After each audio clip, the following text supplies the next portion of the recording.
அருட்பெரும் ஜோதி அருட்பெரும் ஜோதி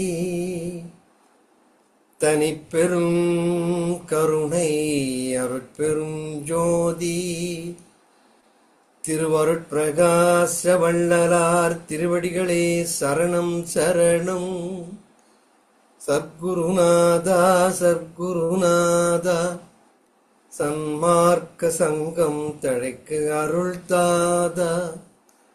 எல்லா உயிர்களும் இன்புற்று வாழ்க, வள்ளல் மலரடி வாழ்க வாழ்க.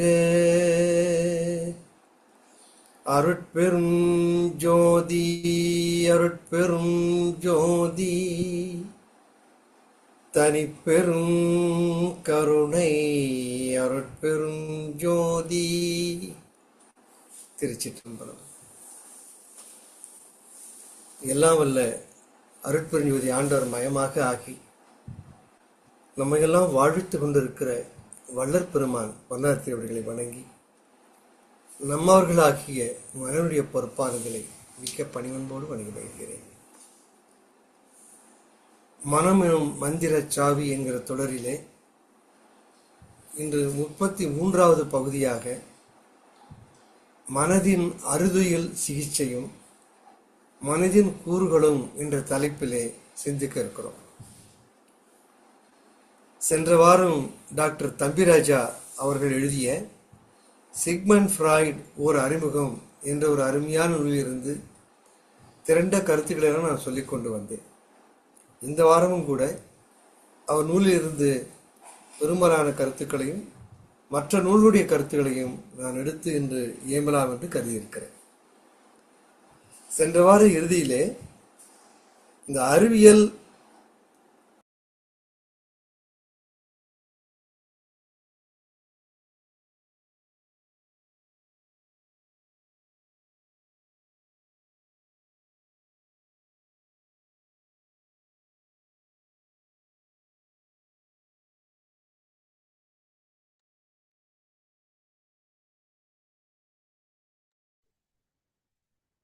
ஒலிப்பது கேட்கலையா?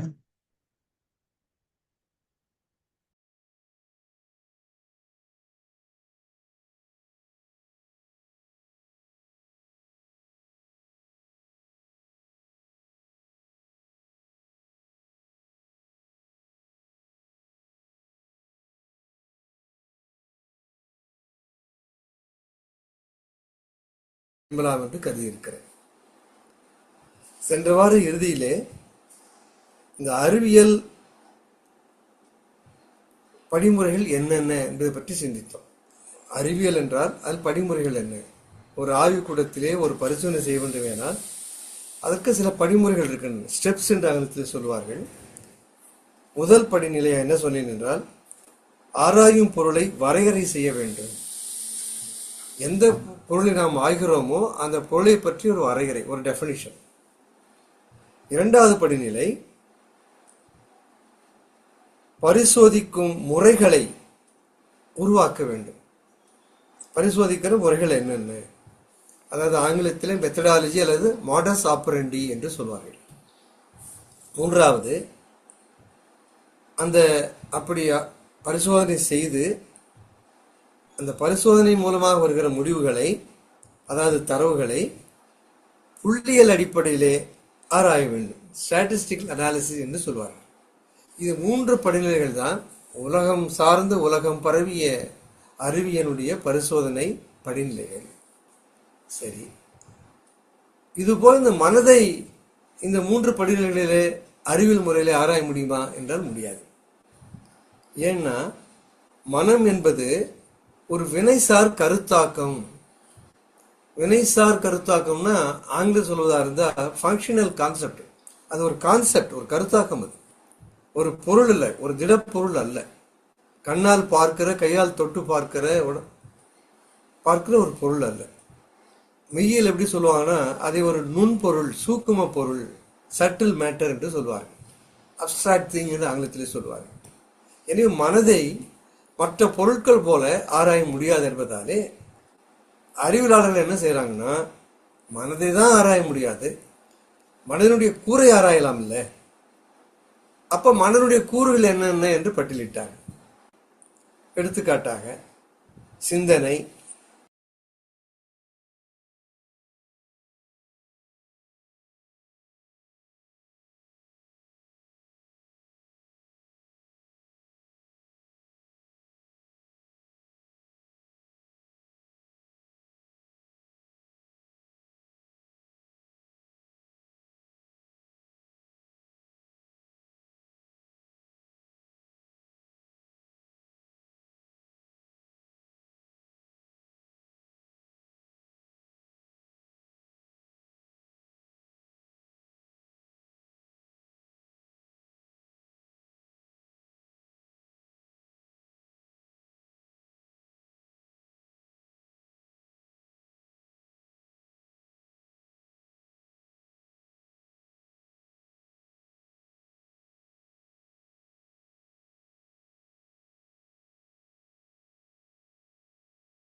அப்ஸ்ட்ராக்ட் திங் என்று ஆங்கிலத்திலே சொல்வார். எனவே மனதை மற்ற பொருட்கள் போல ஆராய முடியாது என்பதாலே அறிவியலாளர்கள் என்ன செய்யறாங்கன்னா, மனதை தான் ஆராய முடியாது, மனதினுடைய கூரை ஆராயலாம் இல்ல. அப்ப மனதினுடைய கூறுகள் என்னென்ன என்று பட்டியலிட்டாங்க. எடுத்துக்காட்டாக சிந்தனை, உணர்ச்சி, நடத்தை, அறிவுத்திறன், நினைவுத்திறன், இப்படி பல கூறுகள் மனதுக்கு இருக்கு. மனம் என்கிற பொருளை நேராக ஒரு உடல் உறுப்பை ஆராய்வது போல ஆராய முடியாவிட்டாலும் கூட மனதினுடைய கூறுகளாக இவர்களை ஆராயலாம் இல்லை என்று ஆய்ந்தார்கள். 1885 ஹெர்மன் எபிங்டன் என்ற ஒரு ஜெர்மானிக்கார், ஹெர்மன் சொல்லலாம் சுருக்குமாறு, 1885 ஹெர்மன் என்ன செய்தார்னா, ஒரு சோதனை, அவர் பல சோதனைகள் செய்தார். ஒரு சோதனை நான் எடுத்துக்காட்டுக்காக இங்கே நான் சொல்லுகிறேன். அவர் என்ன எடுத்துக்கிட்டார், எந்த கூறு எடுத்துக்கிட்டார்னா, மனிதனுடைய ஒரு கூறாகிய ஞாபக சக்தி எடுத்துக்கொண்டார். ஸோ மனதின் ஒரு கூறாகிய ஞாபக சக்தியை தன் ஆய்வுக்கு அவர் எடுத்துக்கொண்டார்.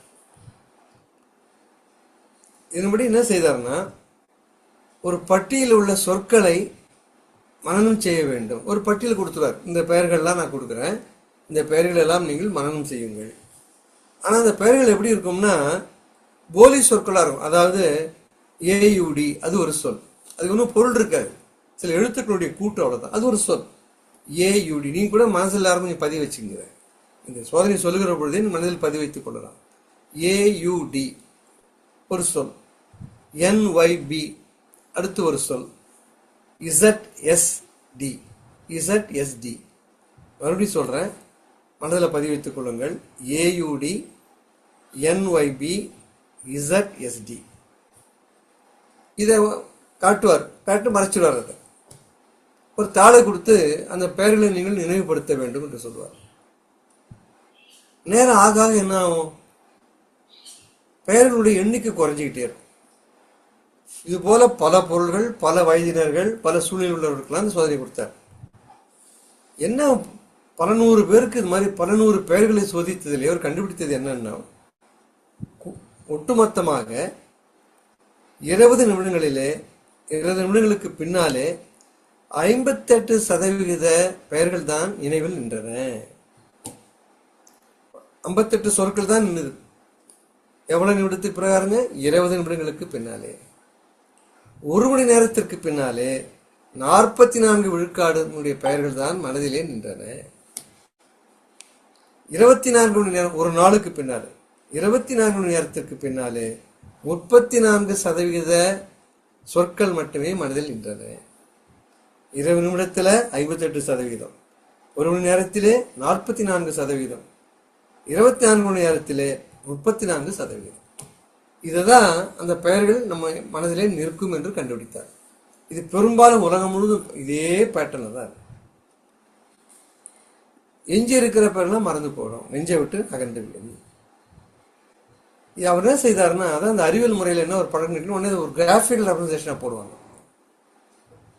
அதை ஒரு தாளில ஒரு வரைபடமா போட்டார், ஒரு கிராஃப் ஷீட்ல போட்டா ஒரு வளைவு மாதிரி வரும். எனக்கு குறைஞ்சிக்கிட்டே இருக்கீங்கன்னா நேரம் ஆக ஆக குறைஞ்சிட்டே வரும். ஆக ஒரு வளைவா ஒரு கோடு மாதிரி வரும், வளைவு கோடு.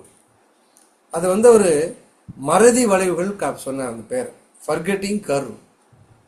ஸோ ஏதாவது ஒரு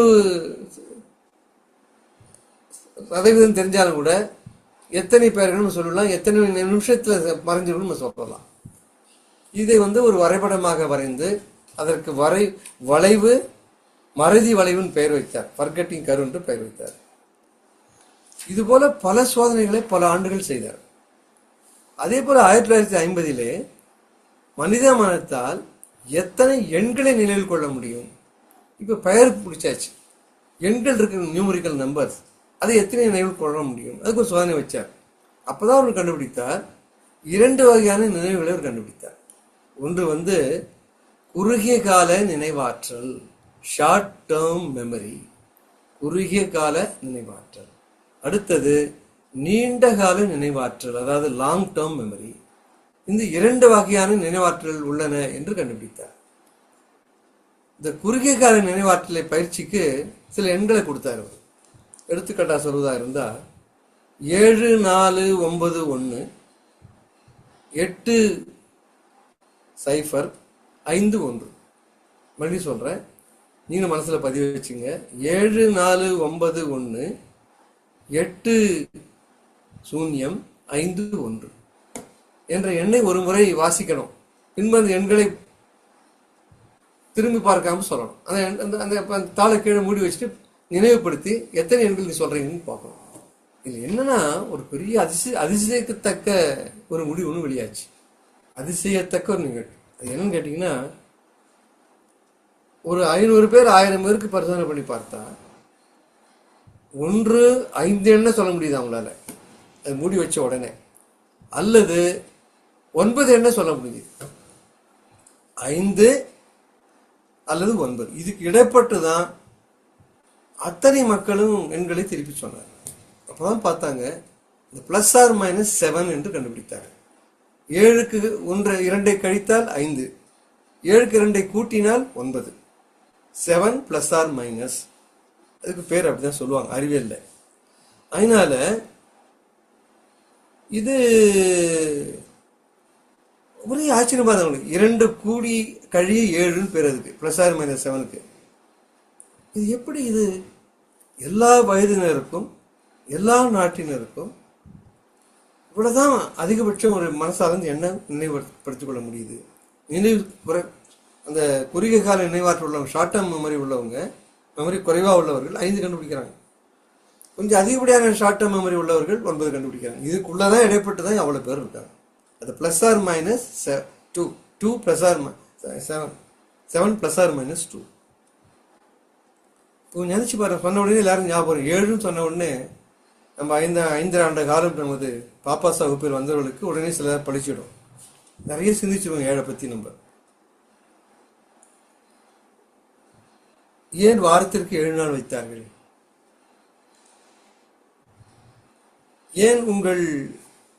ஏன் உலகங்கள் 7 சப்தலோகம் என்று சொல்வார்கள்?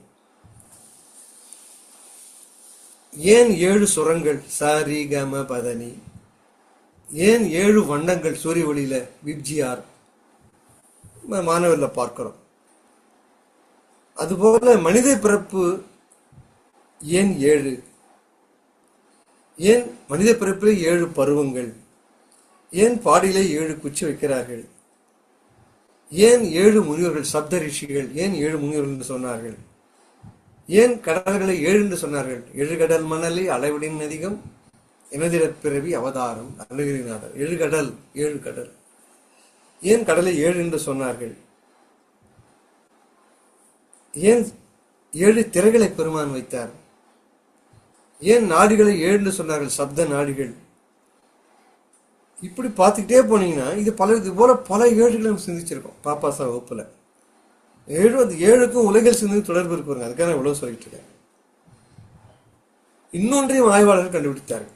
இந்த எண்களை ஞாபகம் வைத்துக் கொள்கிற பொழுது என்ன செய்தாங்கன்னா, உருப்படியா சேர்க்க சொன்னாங்க. இந்த எண்களை 2 உருப்படி 3 உருப்படி 4 உருப்படியா சேர்க்கிறப்போ அதிகப்படியான எண்களை நினைவைத்துக் கொள்ள முடியுது என்று கண்டுபிடித்தார்கள். அப்போது என்ன ஆச்சரியம்னா, 7 உருப்படிக்கு மேல நினைவு வைத்துக் கொள்ள முடியாது. உருப்படியாக பிரித்தாலும் கூட 7 உருப்படிக்கு மேல் நினைவு வைத்துக் கொள்ள முடியவில்லை.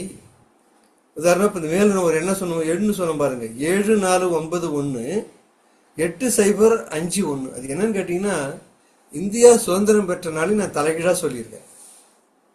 7491 8051. இப்படி திருப்பி படிச்சு பாருங்க. 1508 1947. இது 3 உருப்படி இருக்குது. இப்படி இந்த 3 உருப்படியாக பிரிக்கிற பொழுது நினைவைத்துக் கொள்வது எளிமையா இருக்கும். நீங்க கிரெடிட் கார்டு, ஆதார் கார்டு பார்த்தீங்கன்னா நடப்பு கேப் விட்டுருப்பாங்க. கிரெடிட் கார்டுலாம் அது 2 உருப்படி 3 உருப்படின்னு பிரிக்கிறாங்க. நினைவைத்துக் கொள்வது எளிதா இருக்கும். அதையும் என்னன்னா 7 உருப்படிக்கு மேல நினைவைத்துக் கொள்ள முடியாதுதான் இன்னும் வீக்கத்துக்கு செய்தியா இருக்கு. இந்த அதிசய எண் 7க்கு மற்றொரு எடுத்துக்காட்டு கேட்டீங்கன்னா, ஒரு செய்தித்தாளை எடுத்துக்கங்க, பெரிய தாளை மடிச்சுட்டே வாங்க. முதல் மடிப்பு, 2வது மடிப்பு, இப்படி மடித்துக்கொண்டே சென்றால் 7வது மடிப்புக்கு பின்னால் மடிக்க முடியாது. அது பெரிய செய்தித்தாளா இருந்தாலும் சரி, அதில் கையடக்கம் உள்ள ஒரு சிறிய கேலண்டரில் டெய்லி ஷீட் கிழிக்கிறீங்களா, அதை நான் மடிச்சு பாருங்க, 7க்கு மேலே மடிக்க முடியாது. இதுக்கெல்லாம் பெரிய அறிவியலுக்கான யாரும் சொல்ல முடியாது. ஆனால் அப்படிதான் இருக்கு, அப்படிதான் இருக்கிறது. அதனால நமது உடலிலே 7 சக்கரங்களை சமயவாதிகள் சொல்வார்கள். மூலாதாரம், சுவாதிஷ்டானம், மணிப்பூரகம், அநாகதம், விசுக்தி, ஆக்ஞா, சகஸ்திராரம்.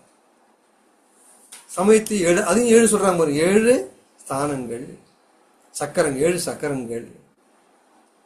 பெருமான் என்ன சொல்றார் அருட்பாவில? 7 இடங்களை சொல்றார். ஸ்தானம் சொல்லுவாங்க சமஸ்கிருதம். 7 இடங்கள் இந்த உடம்புல. அப்போ அங்கேயும் 7 வருது பாருங்க. அதாவது பிரம்மஸ்தானம், விஷ்ணுஸ்தானம், ருத்ரஸ்தானம், மகேஸ்வரஸ்தானம், சதாசிவஸ்தானம், இந்துஸ்தானம், நாதஸ்தானம். அப்படியே இந்த உடலிலே 7 இடங்கள் இருக்கின்றன. இதுவும் 7 வருது பாருங்க. சக்கரம் என்றாலும் 7, பெருமான் சொல்லுகிற தானங்கள் அல்லது இடங்கள் என்றாலும் உடலிலே 7 தான். சரி, இந்த அதிசய இடம் பத்தி கொஞ்சம் சிந்தனை நிறுத்தி வச்சிருவோம். தனி நம்ம போற கருத்து அதல்ல. இப்போ ஃப்ராய்டு என்ன சொல்றார் என்று பார்த்தோம்னா, ஆனா ஒண்ணு நமக்கு புரிஞ்சுக்கணும். இதுவரையில் நாம் செய்த ஆய்வுகள் எல்லாம் சிக்மண்ட் ஃப்ராய்டுக்கு முன்னையே செய்யப்பட்டன.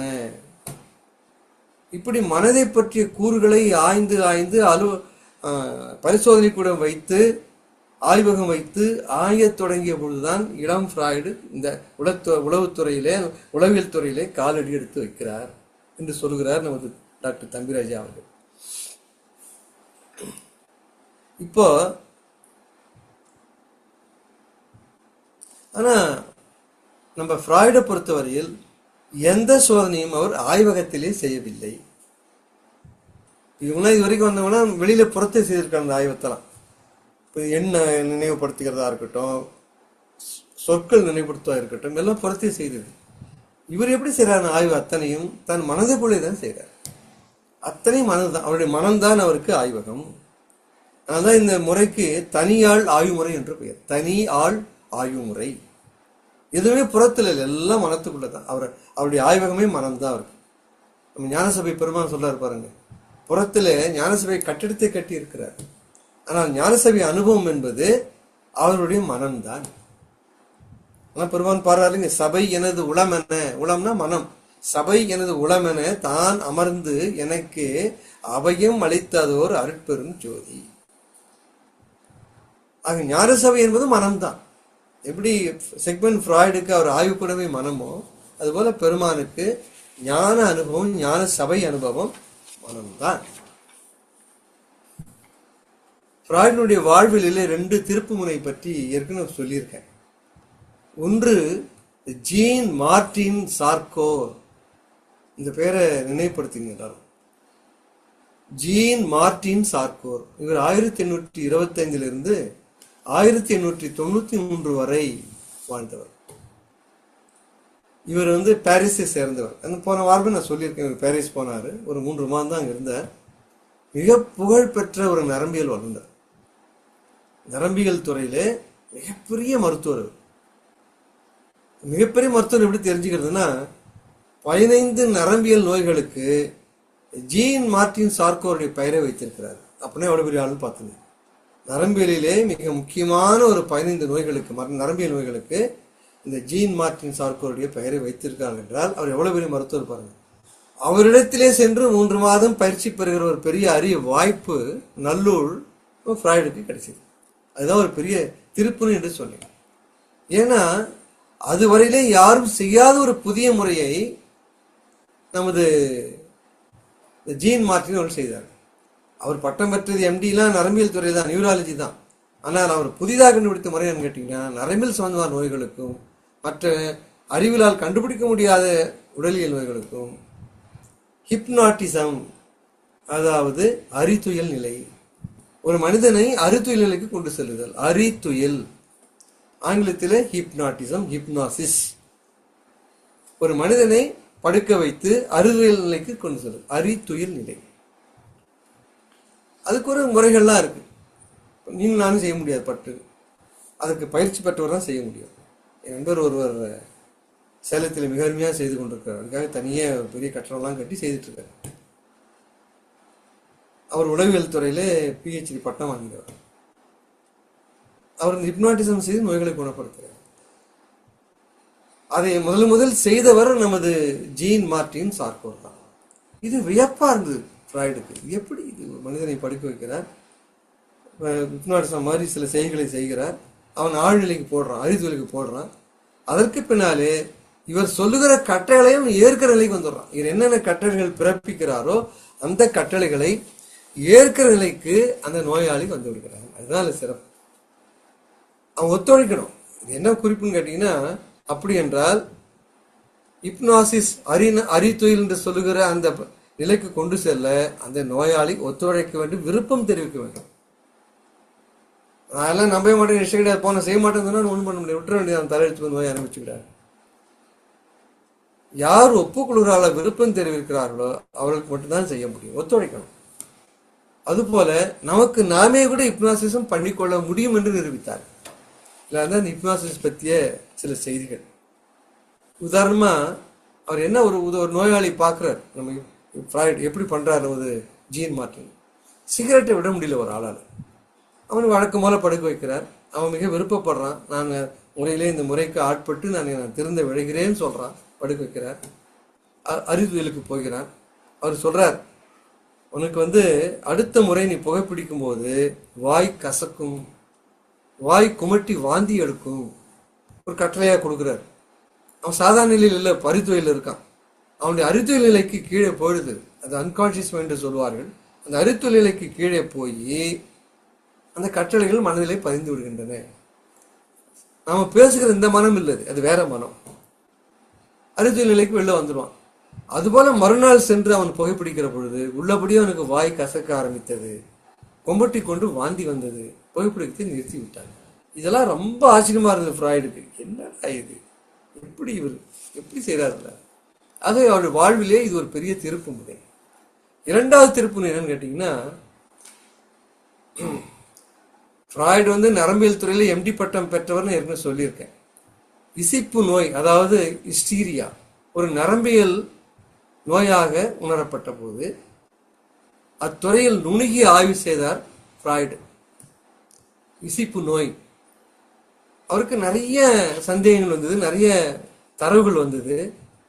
அதுக்கு பல காரணங்கள் இருக்கு.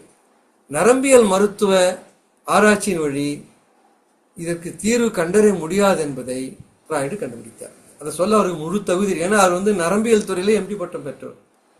ஹிஸ்டீரியா பல நாள் நோய்க்காக முயற்சி செய்து நரம்பியல் முறையிலே நரம்பியல் துறையினுடைய அறிவின் மூலமாக இந்த நோயை முழுமையாக குணப்படுத்த முடியாதுன்னு முடிவுகள் வந்துட்டது.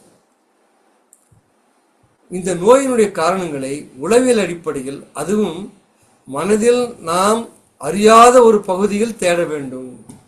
அப்பதான் முடிவு கொண்டார். அப்போ இந்த இசிப்பு நோய் என்கிற ஹிஸ்டீரியாவிற்கு தீர்வு காண வேண்டும் என்றால் நரம்பியல் துறையிலே தீர்வு இல்லை, மனதின் அடிப்படையிலே, உளவியல் அடிப்படையிலே, அதுவும் மனதில் நாம் அறியாத ஒரு பகுதி மனசுல எங்கேயோ இருக்கு. நம்ம வெளியில இருக்கிறவங்க நமக்கு தெரியுது, என் மனம் பேசிக்கிறோம், என்ன துன்பப்படுறோம், மகிழ்ச்சி அடைகிறோம், ஓடுறோம், ஓடியாரோம், உட்கார எல்லா மனம் எல்லா செயலும் நமக்கு தெரியுது. இதுக்கெல்லாம் வெளியிலே புலப்படாத நாம் அறியாத ஒரு மனம் ஒரு பகுதி இருக்கு. அங்கதான் போய் இதற்கு சிகிச்சையை தேட வேண்டும் நினைக்கிறார். அந்த சிந்தனை வருகிறது ஃப்ராய்டுக்கு. எனவே வியன்னாவிலே இசிப்பு நோய்க்கு அறிதுயல் முறையில சிகிச்சை அளிக்க தோங்குறார். பார்த்துட்டு வந்துட்டார் இல்லைங்களா? ஜீன் மார்டின் சார்கோரை பாரிஸ்ல 3 மாதம் தங்கி பார்த்துட்டு வந்துட்டார். இப்போ ஆரம்பிக்கிறார். இருந்தாலும் அவருக்கு முழு வெற்றி கிடைச்ச மாதிரி தோணல. அவருக்கு குணமாவதற்கு உண்டான அறிகுறிகள் சில பேருக்கு 50% குணமாகி விடுகிறது. ஆனால் முழுமையாக குணம் ஆகலை. அதுக்கு ஏன் அப்படின்னு சொல்ல அவருக்கு சிந்தனை துவங்குது. இந்த நேரத்தில் தான் சென்ற வாரம் சொன்னது போல ஃப்ராய்டுக்கு ப்ரூவர் என்ற ஒரு நட்பு கிடைக்கிறது. இதுதான் 2வது திருப்புமுனை. முதல் திருப்புமுனை ஜீன் மார்டின் சார்கோர், 2வது திருப்புமுனை ப்ரூவர் அப்படின்னு நடக்குது. அது ஒரு வாழ்க்கை 2வது திருப்புமுனை. ப்ரூவர் தன் இசிப்பு நோய்க்கு மட்டுமல்ல பல நோய்களுடைய கூட்டங்களுக்கும் ப்ரூவர் முழுமையாக குணப்படுத்துறதை பார்த்தார். இந்த பெண்ணுடைய பெயர் பிற்காலத்தில், அதாவது அவர் பயன்படுத்தியது ஹிப்னாசிஸ் தான். அதை மாதிரி சொல்லணும். நான் எந்த ஹிப்னாசிசம் செய்தி முழுமையாக வெற்றி பெற முடியவில்லையோ ஃப்ராய்டால, அதே ஹிப்னாசிஸை மிக துல்லியமாக ஆழமாக அற்புதமாக செய்து கொண்டிருந்தார் இந்த ப்ரூவர். அதுதான் அவருடைய ஈர்ப்பு மூலம் இழுத்தது. ஆக நாம் முயற்சி செய்கிற அதே முறை அவர் செய்கிறார். மிக அருமையாக பயன் வருகிறதே. அதனால இந்த ஒரு பெண்ணுடைய பெயர் பிற்காலத்துல உளவியல் துறையில மிக பிரபலமான பேசப்பட்ட அன்னா ஓ. நீங்க உளவியல் துறை படிக்கிறவங்க, சைக்காலஜி படிக்கிறவங்க இந்த பேர் ரொம்ப பிரசித்தமா இருக்கும், எல்லாருக்கும் தெரிந்த பெயரா இருக்கும். அன்னா ஓ. இது ஒரு புனைப்பெயர் தான். ஒரு 21 வயதான ஒரு இளம் பெண், 21 வயது தான் ஒரு இளம் பெண். அவளுக்கு ஒரு புனைப்பெயராக வைக்கிறார்கள். ஏன் வைக்கிறாங்கன்னா, அவருடைய தந்தை காச நோயால் துன்பப்பட்டு கொண்டிருந்தார். அந்த அன்னா ஓவுடைய உண்மையான பேர் நமக்கு தெரியாது. ஏன்னா உளவியல் நூல்களில் அன்னா ஓன்னு தான் இருக்கும். அது தனி சாப்டரே இருக்கும் எல்லா உளவியல் நூல்லையும். தந்தை காச நோயால் அவதிப்படுகிறார். கிட்டவே இருந்து சகல வசதிகளும் செய்கிறார், உதவிகளும் செய்கிறார், பணிவிடைகளை செய்கிறார் அண்ணாவோ. அவளுக்கு இரும்பல்கள் அப்பப்பொழுது இருமல் ஆரம்பிக்கிறது. தேவையில்லாத நோய்கள் கண்ணுக்கு தெரிகிறது. அந்த நேரத்தில் தந்தை இறந்துடுறார். தந்தை இறப்பு அவருக்கு பெரிய மனநோய் உருவாக்குது. அவளுக்கு வேற அவருக்கு துணை யாரும் இல்லை. அது பல நாள் மனநோய் பிடிச்சவங்க, பித்து பிடிச்ச மாதிரி உட்கார்ந்துருக்கா. அவள் உடலிலே பலதரப்பட்ட நோய்கள் தலையெடுக்க ஆரம்பிக்கின்றன. அடிக்கடி மயக்கமாகிறார். சில சமயங்களில் கண் பார்வை குறைஞ்சிரும், கண் தெரிய சில நேரம், அப்புறம் கொஞ்ச நேரம் மங்களா தெரியும். இப்படி கண் பார்வை போகிற தொல்லை, மயக்கமாகிற தொல்லை, பேரு தெரியாத பல நோய்கள் புதுசா உடம்புல வர ஆரம்பிச்சு. அப்ப அவளுக்கு பல மொழி தெரியும். சில நேரங்களில் மயக்கம் அடிச்சு கீழே எழுந்திருக்கிறப்ப ஜெர்மன் மொழி, அவர் சொந்த தாய்மொழி, அதில் பேச மாட்டான், எந்தெந்த மொழியிலோ பேசுவான், அது யாருக்கும் புரியாது. சில நேரங்களில் மயக்கமாடுறா, வர கண்ணாபனான்னு பேசுறா, எந்தெந்த மொழியோ பேசுறா, செத்த போன மாதிரி கிடக்கிறா கீழே. சில நேரம் கத்துன்னு கத்துவா. போறவங்களாம் பயப்படுவாங்க, ஐயோ அவங்ககிட்ட போதீங்க, அவன் அண்ணாவோ இருக்காங்க போதீங்க. நான் சொன்னதெல்லாம் நம்ம ஊர் நடக்குதுன்னு வச்சுங்க. தமிழ்நாட்டில் என்ன செய்திருப்போம் நம்ம, அவளுக்கு பேய் பிடிச்சி போச்சுங்க, கூப்பிடுங்க நம்ம பூசாரி, மீசி வச்சு கெட்டா மீசி வச்சுட்டு வருவார். வந்து சொல்லுவார், பேய் தான் அவனை ஓட்டுடுவான், அவனுக்கு என்ன வேணும், ஆடு தலைக்கறி வேணும். ஆடு தலைக்கறி இவனுக்கு வேணும், சாமிக்குல இவங்க பூசாரிக்கு வேணும். சாட்டியால் அடிப்பான், மேத்பிள்ளையால் அடிப்பான், விபூதி எடுத்து போடுவான், குங்குமத்தை போடுவான், தலைமுடியை கொண்டு போய் அரச மரத்தில் வச்சு ஆணி அடிப்பான், என்னென்னவோ பண்ணுவான். எந்த காட்டு முன்னாடி தருமாரு அங்கே எப்படி பண்றாங்க பாருங்க. இப்படிப்பட்ட ஒரு நோயில், அண்ணா நோய்க்கு அவள் உடம்புல இல்லாத நோய் இல்லை, அவளை அறிதுயில் மூலமாக குணப்படுத்துகிறார். யாருங்க? ப்ரூவர். அந்த ஹிப்னாசிஸ், அந்த அறிதுயில் நிலையை குணமாக்குறார். ப்ரூவருக்கு ஒரு உண்மை புரிந்தது. அதாவது அவள் அறிதுயில் நிலைக்கு அவள் போகும் பொழுது ஒவ்வொரு நோயின் அறிகுறி எப்பொழுது தோன்றிற்று என்று அவள் பேச தலைப்பட ஆரம்பிக்கிறார். அறிதுயில் அப்படி இருக்கணும். எப்படின்னா, அறிதுயில் நிலைக்கு போன உடனே ஒரு நோய் எடுத்து கேட்பாங்க, இப்பொழுது உனக்கு மயக்கம் வருகிறது, இது எப்பொழுது தோன்றியது? அப்ப சொல்லுவா, எனக்கு 12 வயது ஆகிற பொழுது, எனக்கு 11 வயது ஆகிற பொழுது, வருஷம் சொல்லிக்கிட்டே வரும், பல நிகழ்ச்சிகளை சொல்லுவாள். ஆக அவள் மனக்கட்டுப்பாட்டுக்கள் இல்லாத ஒரு உள்மனம் இருக்கு பாருங்க, அது பேச ஆரம்பிக்கும். இது ரொம்ப புதுமையா இருந்தது ஃப்ராய்டுக்கு. அப்பதான் நினைக்கிறார், நாம் பார்க்கிற பேசுகிற மனதை தவிர வேறு ஒரு மனம் தேட முடியாத, நாம் இதுவரை அறியாத ஒரு மனம் இந்த உள்ளே இருக்கிறதுன்னு கண்டுபிடிக்கிறாரு. அவள் உணர்ச்சி வசப்பட்டாள். அதுதான் ரொம்ப முக்கியம். எனக்கு நீ அடிக்கோடு இருக்கு இந்த வார்த்தையை. ஒரு அறுத்தொழிலில் வெற்றி அடையணும்னா அந்த சூட்சமும் இங்கதான் தெரியுது அவருக்கு. அவர் வியன்னாவில் செய்த பொழுது அவருக்கு தெரியவில்லை. அந்த நோயாளி உணர்ச்சி வசப்பட்டு வெளியில வரணும், அந்த செய்திகளை சொல்லணும். அவன் அத மனவிட்டு பேசுறா, உணர்ச்சி வசப்பட்டு சொல்றா, அந்த நோயின் அறிகுறிகள் அவளுக்கு மறைந்து போகுது. இப்ப மயக்கம் எப்போ இருந்து ஆரம்பிச்சு உணர்ச்சி வசப்பட்டு அவள் பேச ஆரம்பிக்கிற பொழுது, அந்த செய்திகள் வெளியே வருகிற பொழுது, அந்த மயக்கம் தெளிந்த உடனே, அறிதுயில் முடிந்த உடனே அவளுக்கு அன்றிலிருந்து அந்த மயக்கம் தீர்ந்து விடுகிறது. இதுபோல ஒரு நோயும் கேட்கிறாரு அந்த டாக்டர். ஒரு 15 நாள், ஒரு மாசம் அப்படி ஒண்ணுனா கேட்டு அவளுடைய உணர்ச்சி வசத்தோடு சொல்ல வைத்து, அதான் அவருடைய திறன். ஆக இது ஒரு மிக முக்கியமான சிகிச்சைக்கு வழிகோலியது ஃப்ராய்டுக்கு. எடுத்துக்காட்டாக அந்த பெண்ணுக்கு ஒரு காலத்துல தண்ணி கண்டா பயம், ஹைட்ரோபோபியோ என்ன அழைத்து சொல்லுவாங்க. ஹைட்ரோபோபியோன்னா தண்ணியை பார்த்தா அவ்வளோ அலறுவான். அவளை அறித்துயலுக்கு அழைத்து செல்கிறார் புருவர். ஃப்ராய்டு பக்கத்திலேயே இருக்கார். அவளை உணர்ச்சிக்கு வசப்பட வைக்கிறார். உணர்ச்சியெல்லாம் மேலோங்கிறது. இன்னும் 10 ஆண்டு பின்னால் போ, இன்னும் 10 ஆண்டு பின்னால் போயிட்டே இருக்கார். எப்பொழுது உனக்கு தண்ணியின் மேல் வெறுப்பு வந்தது, பயம் வந்ததுன்னு கேட்கிறாரு. அப்போ அவர் சொல்றான், நான் 5 வயது 6 வயதா இருக்கிறப்ப நான் ஒரு பாத்திரத்திலே தண்ணீர் குடித்து கொண்டிருந்தேன். அந்த பாத்திரத்திலே எங்கள் வீட்டு வளர்ப்பு நாய் தண்ணீரை நக்கி குடிக்க ஆரம்பித்து விட்டது. அன்றிலிருந்து எனக்கு தண்ணீரை பார்த்தால் ஒரு அருவருப்பு, பயம் உண்டாயிற்று. எத்தனையோ சின்ன வயசுல ஒரு நிகழ்ச்சி, அது அந்த மனத்துல போய் புதைஞ்சு கிடக்கு கீழே.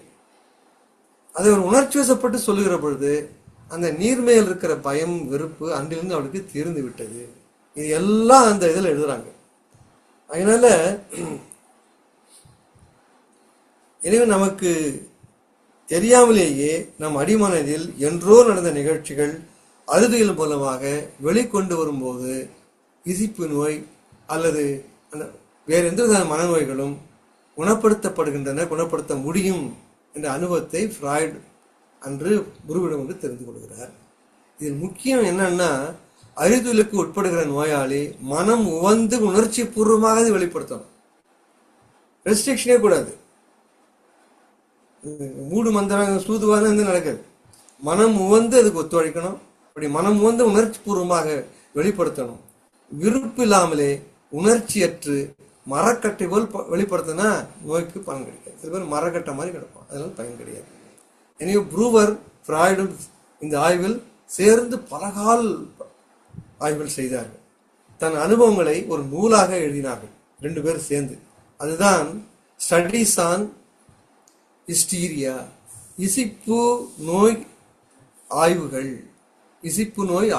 மிக பிரசித்தி பெற்ற புத்தகமாக வந்தது உலக அளவில். அது ஸ்டடீஸ் ஆன் ஹிஸ்டீரியா மிக புகழ்பெற்ற நூலாவளியில் வந்தது. எனவே உடலிலே ஒரு கட்டி இருக்குன்னு வச்சுங்க. அந்த கட்டி இருந்தால் அதை அறுவை சிகிச்சை மூலம் அகற்றப்பட்டு உடல்நலம் ஏற்படுகிறது. அதுபோல மனக்காயங்களின் அடி மூலம் என்ன என்று அறித்துயல் போன்ற அணுகுமுறையில் அறிந்து கொண்டால் அதை நீக்கிவிட முடியும். அந்த அறிதுயல் மூலமாக அந்த அடிமனதில் இருக்கக்கூடிய காயம் என்னன்னு தெரிஞ்சுக்கணும். அது எப்போ பட்டுக்கலாம், 5 ஆண்டு 10 ஆண்டு 40 ஆண்டு 60 ஆண்டு கூட இருக்கலாம். அது அறிதுயல் போன்ற அணுகுமுறைகளினால் அறிந்து அதை நீக்கிவிட்டால் முழுவதுமாக நோயிலிருந்து வெளிவர முடியும் என்பதுதான் அவள் கண்டுபிடித்த கண்டுபிடிப்பு. உறுதியாயிற்று. இதை உள சுத்திகரிப்பு, மன சுத்திகரிப்பு, அதாவது கேத்தார்சிஸ் ஆங்கிலத்தில் சொல்லுவாங்க. கேத்தார்சிஸ், CATHRSIS,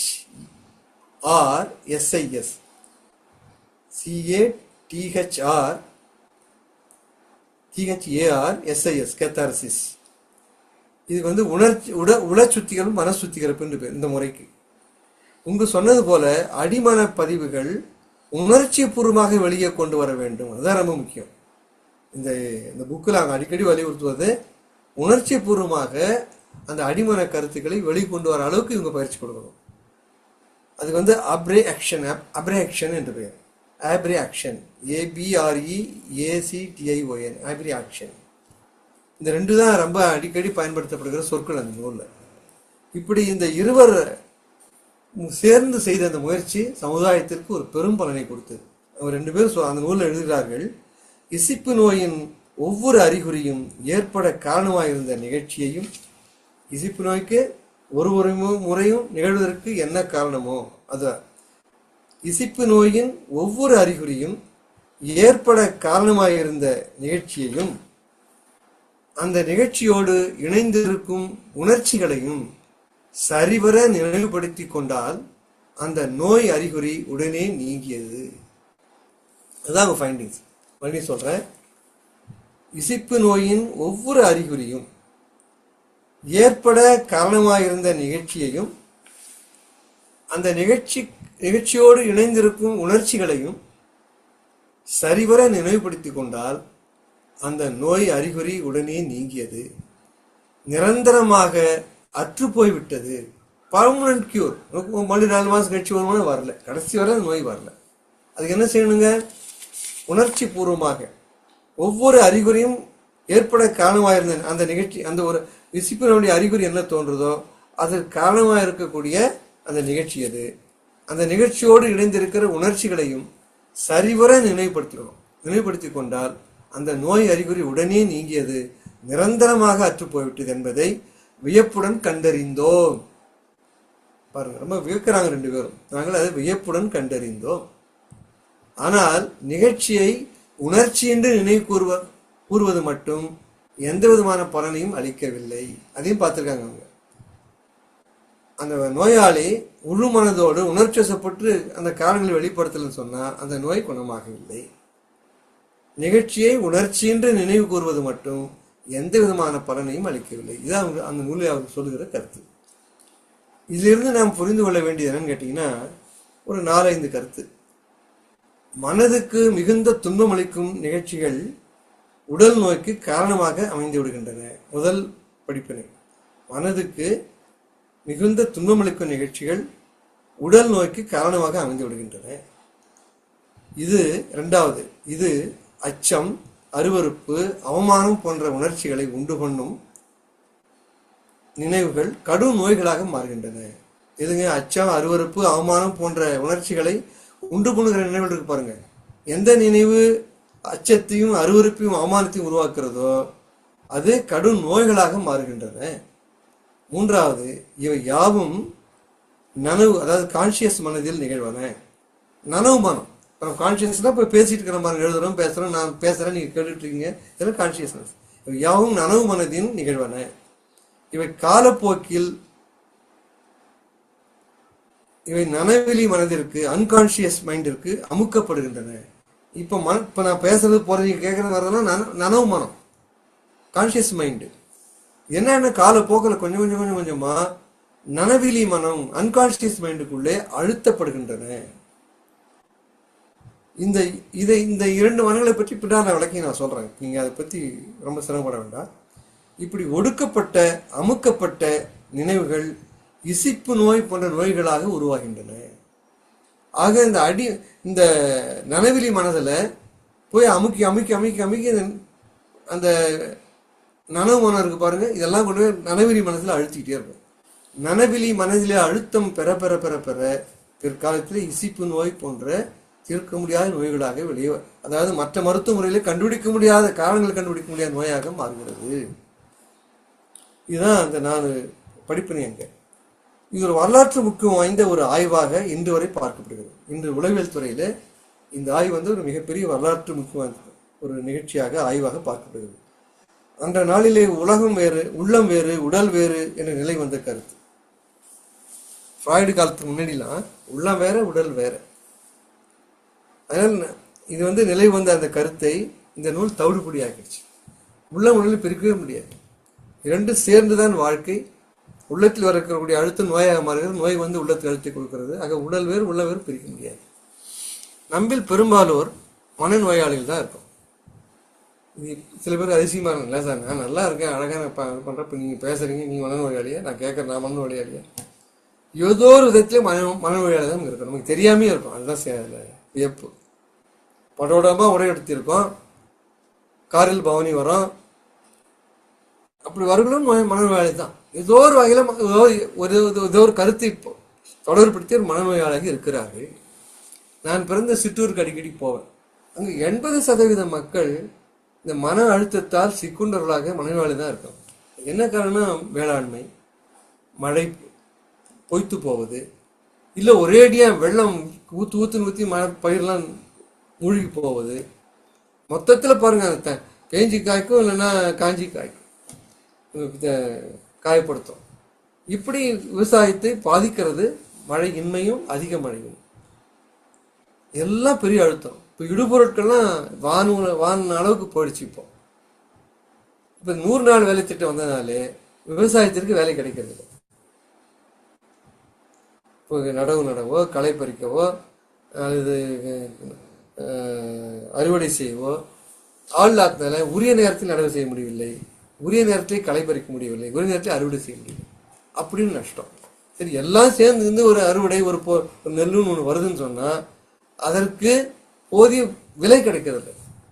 வருஷமுறை பாவம் கஷ்டப்பட்டு தக்காளி போடுவான், தக்காளி விளைச்சி அதிகமாகிடுச்சின்னு சொல்லிட்டு தக்காளி வாங்க ஆள் இருக்காது. கொண்டு போய் எல்லாத்தையும் சாலை ஓரத்தில் போட்டு நீங்கள் பார்த்துருக்கலாம்.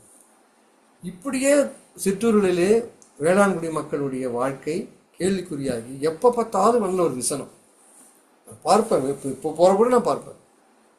நம்மளாம் ஒரு சென்னை போன்ற நகரங்களிலே ஏதோ ஜாலியாக சினிமா அதுக்கு காரை சுற்றிட்டு அப்படி வேடிக்கை பார்த்துருக்கோம், டிவிலாம் பார்த்து.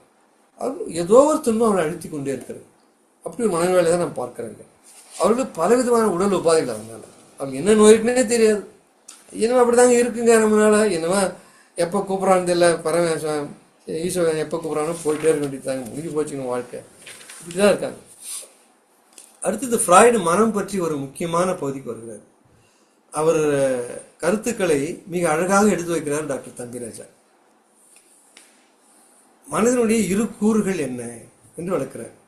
மனிதனுடைய இரு கூறுகள் என்னன்னு கேட்டீங்கன்னா, ஒன்று நாம் அறிகிற நனவு மனம்.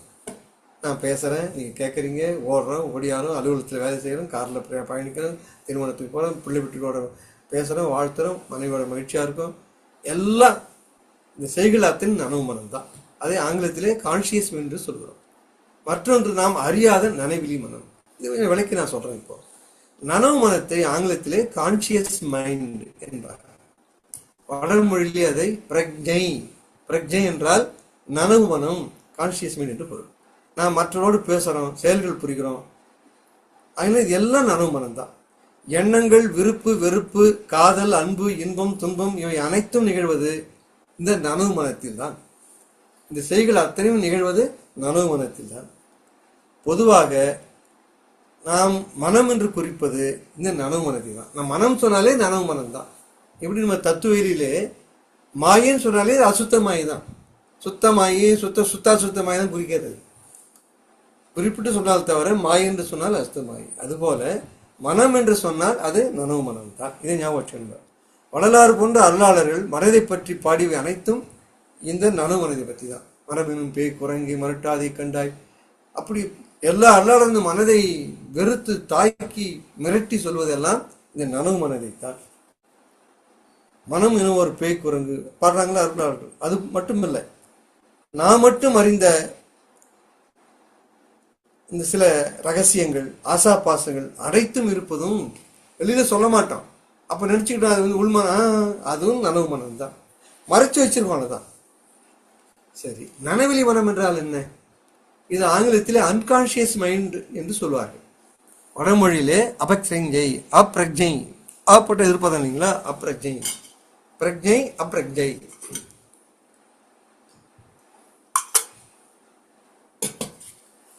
இந்த சப்கான்சியஸ் மைண்டுங்க யாரும் குழப்பிக்கொண்டா, அதை நான் விளக்க பின்னால சொல்றேன். இது சப்கான்சியஸ் மைண்ட் அல்ல, இது அன்கான்சியஸ் மைண்ட், இது நனவிலி மனம். அது ரெண்டாப்ப நான் சொல்லிட்டு வரேன். நனவு மனம் கான்சியஸ் மைண்ட், நனவிலி மனம் அன்கான்சியஸ் மைண்ட். ஃப்ராய்டு வாழ்ந்த காலத்திலே வாழ்ந்த உளவியலாளர்கள் புற உலகில் கண்களுக்கு புலப்படுகிற நடத்தைகள் மட்டுமே நனவு மனதின் செயல்கள் என்று நினைத்தார். அதாவது நனவு மனம் மட்டுமே அறிவியல் அடிப்படையில் ஆராயத்தக்க மனம் என்று வாதிட்டார்கள். அப்போ அவர் ஃப்ராய்டு காலத்திலே இல்லைங்க, மனம்னா நனவு மனம் தான், அது தவிர வேற மனம் இல்லை, நனவு மனம் மட்டும்தான். ஃப்ராய்டு அதை ஒத்துக்கலை.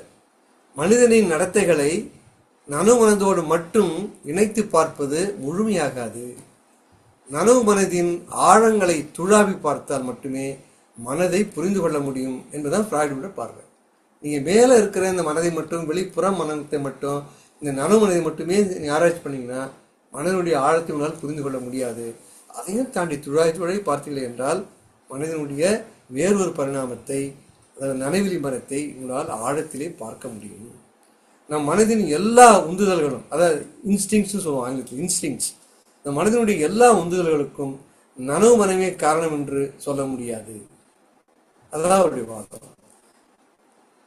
நம்முடைய எல்லா உந்துதலுக்கும் நனவு மனம் காரணம் இல்லை. சிலதான் நம்ம அறியாமலேயே உள்ள எங்கேயோ பஞ்சு கிடக்கிறது வெளியில வருது சமயத்துல. ஆக நீங்க நினைக்கிற மாதிரி இந்த நனவு மனம் மட்டும், புறமனம் மட்டுமே நம்ம செயல்களுக்கும், சிந்தனைகளுக்கும், உந்துதல்களுக்கும், இன்ஸ்டிங்ஸுக்கும் காரணம் அல்ல. அதல்லாது வேறு சில காரணம் இருக்கிறது. அதான் சொல்றேன், மனதினுடைய ஆழத்தில் உள்ள சக்திகள் நம்மை அறியாமலேயே நம்மை ஆட்டி படைக்கின்றன. நம்முடைய ஆழத்துல இருக்கு பாருங்க, நம்ம அறியாமலேயே, நம்முடைய நாலேஜ் இல்லாம, வித்தவுட் அவர் கான்சியஸ்னஸ், நம்மளை ஆட்டி படைக்கின்றன என்பதுதான் அவருடைய வாதம். அதுதான் உடல்நோய்களுக்கும் காரணமாக அமைகின்றன என்பதுதான் அந்த மனம் தான் நனவெளி மனம் அப்படிங்கிறாரு. இதுதான் ஃப்ராய்டு கூறுகிற கருத்து. அவர் என்ன சொல்றாருன்னா, ஃப்ராய்டுடைய கருத்தை அவருடைய வாய் வழி நான் சொல்கிறேன். ரோம் நகரத்தின் நிலத்தின் கீழ், ரோம் நகரம் இருக்கு, சரித்திர புகழ் வாய்ந்த நகரம், 2000-3000 ஆண்டு பழமையான நகரம். அதன் கீழே, நகரங்களுக்கு கீழே எத்தனை கட்டடங்கள் கிடக்கு. நம்ம புரிஞ்சுதான் கீழடி வச்சுக்கலாம். நம்ம கீழடிக்கு கீழே மிகப்பெரிய நாகரிகம் உறங்கி கொண்டு கிடக்கிறது.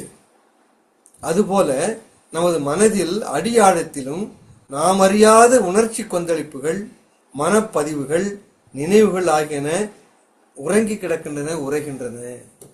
எப்படி கீழடிக்கு கீழே 2500 ஆண்டு பழமையான நாகரிகம் உறங்கி கிடக்கிறதோ, அதுபோல் நமது மனதின் அடியாழத்திலும் நாம் அறியாத உணர்ச்சி கொந்தளிப்புகள், மனப்பதிவுகள், நினைவுகள் ஆகியன உரைகின்றன. பழையவை மடிவதில்லை, அது மடிகிறதே இல்லைங்கிற. பழையவை மடிவதில்லை, உடல் சாவரப்பதான் அதுவும் சாவும். பழையவை மடிவதில்லை. நாம் ஏற்றுக்கொள்ள மறுத்தாலும் மனதின் அடியாழத்தில் உள்ளவை மேலே உள்ளவை மீது ஆதிக்கம் செலுத்துகின்றன. நீங்க ஒத்துக்கிறீங்களோ ஒத்துக்கலையோ, அறிந்து கொள்ளையோ அறியவில்லையோ, உங்களுக்கு புரியுதோ புரியலையோ, உங்களுக்கு தெரியுதோ தெரியலையோ, அடிமனில் இருக்கக்கூடிய இந்த சக்தி உங்களை ஆட்டி படைத்துக் கொண்டுதான் இருக்கும். இதுதான் ஃப்ராய்டோட வாதம். நமது அறிவுக்கும் புலப்படாத இந்த மனதை அல்லது மனதின் பகுதிக்கு நனவிலி மனம் என்று பெயர் வைத்தார் ஃப்ராய்டு. அவருடைய பெயர் வைக்கிற முறை அது. நமது அறிவுக்கு புலப்படாத இந்த மனத்தை, புலப்படுற மனமாக தான் நனவு மனம். அறிவுக்கு புலப்படாத மனத்தை, இந்த மனதினுடைய ஒரு பகுதிக்கு நனவிலி மனம், அன்கான்சியஸ் மைண்ட் என்று பெயர் வைத்தார் ஃப்ராய்டு. இதை அறிய முடியாது மட்டுமல்ல, இது மிக வலிமையானது என்கிறார் ஃப்ராய்டு. இது உங்களுக்கு தெரியாதது மட்டும் இல்லை, நனவிலி மனம் உங்களால் உணர முடியாது, பார்க்க முடியாது, அது மட்டும் இல்லப்பா, அது மிக வலிமை வாய்ந்ததுங்கிறார் ஃப்ராய்டு. ஃப்ராய்டின் புகழ்பெற்ற சொற்றொடர் தான். அவர் அடிக்கடி சொல்ல ஒரு சொற்றொடர் என்ன ஃப்ராய்டு, நமது மனதுக்கு, அதாவது நனவு மனது இருக்குன்னு வச்சா, நமது மனம்னா நனவு மனம் தான், அதை நீங்க புரிஞ்சுக்கணும். நமது மனதுக்கு புலப்படாத சக்திகளுக்கு சிறைப்பட்டு கைதிகள் நாம். நம்மளாம் யாருன்னு கேட்டீங்கன்னா, நமது நனவு மனதிற்கு புலப்படாத, நமது நனவு மனதிற்கு புலப்படாத சக்திகளுக்கு சிறைப்பட்டிருக்கும் கைதிகள் தான் அவர் சொல்றது. நான் ஏற்கனவே சொல்லியிருந்தேன் உங்களுக்கு, அதாவது கனவுகளின் பொருள் விளக்குன்னு ஒரு நூல் எழுதியிருக்காரு சொன்னாங்க ஏற்கனவே போன வாரத்தில். அதாவது இன்டர்பிரேஷன் ஆஃப் ட்ரீம்ஸ்னு ஒரு நூல் எழுதியிருக்காரு. அதில் இந்த கருத்துக்கள் கூட சொல்லிட்டு போறார். இந்த நனவெளி மனதை பற்றிலாம் மிக ஆழமாக சிந்திக்கிறார். இந்த இன்டர்பிரேஷன் ஆஃப் ட்ரீம்ஸ், கனவுகளின் பொருள் விளக்கம், இதில் நனவெளி மனதை ஆழமாக சிந்திக்கிறார். இது 2 பாகங்கள் வந்த நூல். அது அப்படின்னா எவ்வளவு ஆழ சிந்திச்சு பார்ப்பாருங்க. 2 பாகங்களாக வந்த நூல் அது. உலகை திரும்பி பார்க்க வைத்த ஒரு கருத்து நூல் இது. நனவெளி மனதை கண்டுபிடித்தது ஃப்ராய்டுன்னு நினைச்சுக்க கூடாது. நனவெளி மனதை கண்டுபிடித்தது ஃப்ராய்டு அல்ல. அவருக்கு முன்பே பல நூற்றாண்டுகளாக உலக அறிவாளிகள் சிந்திக்கப்பட்டு வந்த கருத்து இது. இவருக்கு முன்னே பல அறிவாளிகள் சிந்திச்சிருக்காங்க. பேர் ஒன்றும் வைக்காம வந்திருப்பாங்க. இந்த வேர்டை இவர் காயின் பண்றாரு. ஆனால் இந்த கான்செப்டை, இந்த சிந்தனையை இவருக்கு முன்னால் பல காலம் இந்திய சிந்தனையாலும் சிந்திச்சிருக்காரு. இந்த பேர் நம்ம அப்படி வைக்கல. நாம் எப்படி சிந்தித்தோங்கிற பின்னால் நான் சொல்ல போறேன். ஆக நனவெளி மனதை கண்டுபிடித்தது ஃப்ராய்ட் அல்ல. அவருக்கு முன்பே பல நூற்றாண்டுகளாக உலக அறிவாளிகள் சிந்திக்கப்பட்டு வந்த கருத்து இது. இதை ஃப்ராய்டே ஒப்புக்கொள்கிறார். அவரே சொல்றாரு. இது என்ன சொல்றாருன்னா, எனக்கு முன்னரே கவிஞர்களும் தத்துவ ஞானிகளும் நனவெளி மனம் பற்றி ஏற்கனவே கூறி வந்திருக்கிறார்கள். ஓப்பன் ஸ்டேட்மெண்ட் கொடுக்கிறார். எனக்கு முன்னரே கவிஞர்களும் தத்துவ ஞானிகளும் நனவெளி மனதை பற்றி ஏற்கனவே கூறி வந்து இருக்கிறார்கள். நான் கண்டுபிடித்தது அறிவியல் பூர்வமாக அதை ஆய்வு செய்யும் வழிமுறைகளை மட்டுமே. ஆனால் அந்த கருத்து ஏற்கனவே இருந்தது. அதை அறிவியல் பூர்வமாக ஆய்வு செய்கிற முறையை தான் அவர் கண்டுபிடிக்கிறார். எனக்கு முன்னரே கவிஞர்களும் தத்துவ ஞானிகளும் நனவெளி மனம் பற்றி ஏற்கனவே கூறி வந்திருக்கிறார்கள். நான் கண்டுபிடித்தது அறிவியல் பூர்வமாக அதை ஆய்வு செய்யும் வழிமுறைகளை மட்டுமே. இதுதான் அவர் வெளிப்படையாக ஒப்புக்கொள்கிற ஒரு ஸ்டேட்மெண்ட். ஃப்ராய்டு கூறும் நனவெளி மனமும், அதாவது அன்கான்சியஸ் மைண்ட், நாம் முன்பு சிந்தித்த ஆழ்மனமும் சப்கான்சியஸ் மைண்டு வெவ்வேறானவை. அதாவது கொஞ்சம் விளக்க போறேன். இப்போ ரெண்டை பத்தி விளக்கிட்டேன். நனவு மனம் கான்சியஸ் மைண்ட், அது புறமனம், எல்லாருக்கும் வெளியில தெரியும், நம்ம பயன்படுத்துறோம், பேசுறோம், கொள்றோம், எல்லாம் தெரியும். இன்பம் துன்பம் வாழ்க்கை, நான் பேசுறேன், நான் நீ கேட்கறீங்க, எல்லாம் நனவு மனம். நனவுனத்திற்கு புலப்படாத, அறிவுக்கு புலப்படாத அடி ஆழ்த்த ஒரு மனம் இருக்கிறது, வலிமை வாய்ந்தது, அது நம்மளை ஆட்டி படைக்கிறது சொன்ன பாருங்க, அது அன்கான்சியஸ் மைண்ட். சரி, இப்ப சப்கான்சியஸ் மைண்ட்னா என்ன? ஆழ்மனம் என்று சொல்லுவாங்க. ஆழ்மனம் கொஞ்சம் சரியான டிரான்ஸ்லேஷன் இல்லை. சப்கான்சியஸ் மைண்ட், அது ரெண்டும் வெவ்வேறானவை. ஆக அந்த நனவெளி மனம் அன்கான்சியஸ் மைண்ட் வேறு, சப்கான்சியஸ் மைண்ட் வேறு. அதை புரிந்து கொள்ள நனவெளி மனதின் சில பண்புகளை நாம் புரிந்து கொள்ளணும். அதை புரிஞ்சுக்கிறதா இருந்தா நனவெளி மனதினுடைய பண்புகள் என்னென்ன, நனவெளி மனதினுடைய பண்புகளை எது எதுன்னா, ஒன்று, நனவெளி மனத்தின் காரணங்களை நனவு மனம் அறிவதில்லை. இப்போ நனவெளி மனம் இருக்கு, அன்கான்சியஸ் மைண்ட் இருக்கு, அதனுடைய காரணங்களை நனவு மனத்துக்கு தெரியாது.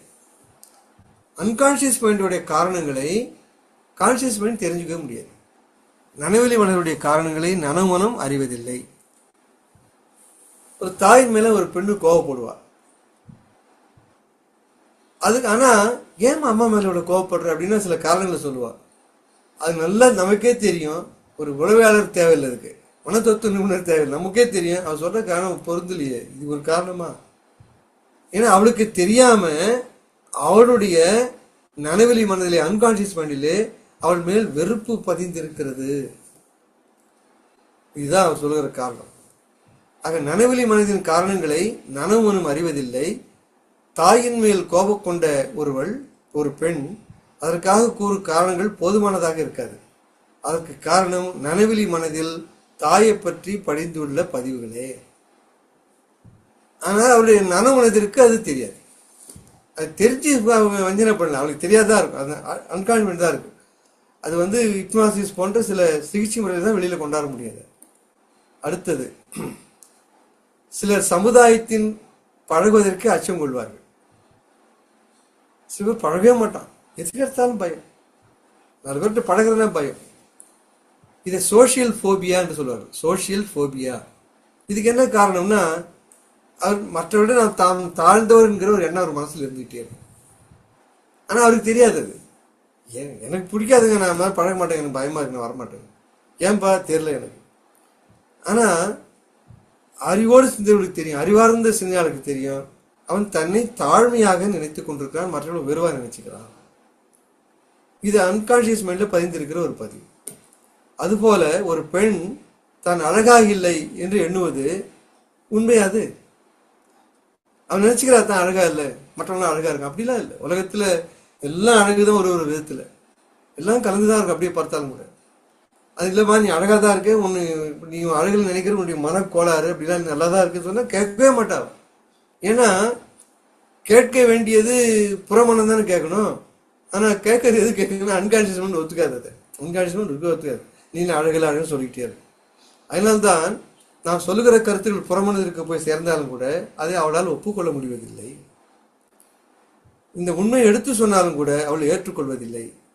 இதுதான் நனவெளி மனதினுடைய வலிமை.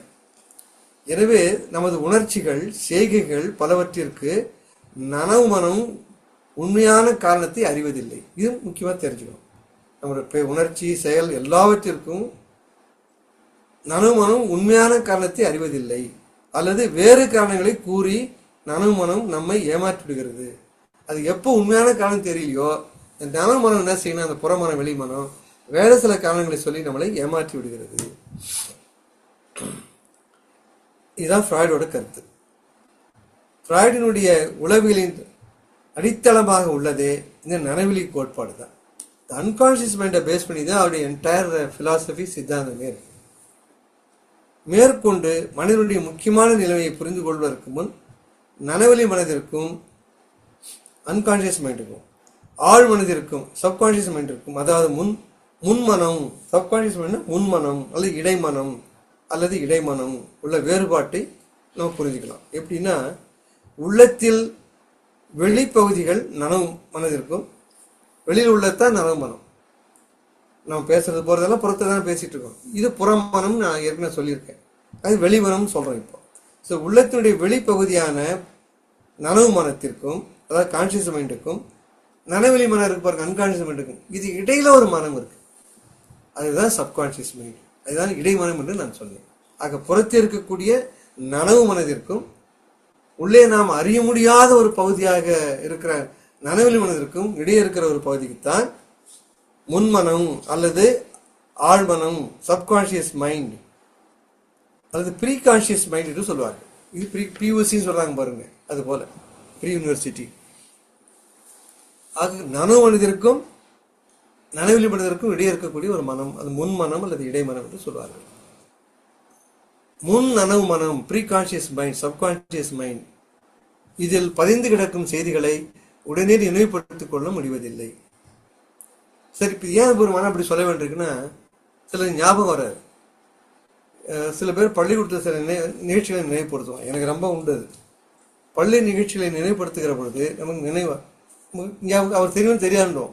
அப்புறம் நினைவுபடுத்துகிற பொழுது தான் உயரமா இருப்பாரு, கையில் ஒரு கோல் வச்சிருப்பாரு, மூக்குப்பிடி போட்டே இருப்பாரு. ஓ, அவரா பாருங்க. நம்முடைய சாதாரண நனமனதிற்கு தெரியல அது, ஆனா நினைவுபடுத்தவுடனே தெரிய வருது பாருங்க.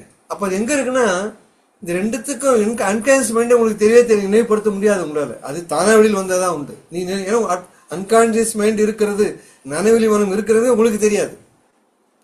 அது கீழடி மாதிரி மண்ணுக்குள்ள யாருக்கு தெரியும்? மண்ணுக்குள்ள என்ன ஊடு இருக்குன்னு தெரியுமா? இருக்காது, தெரியாது.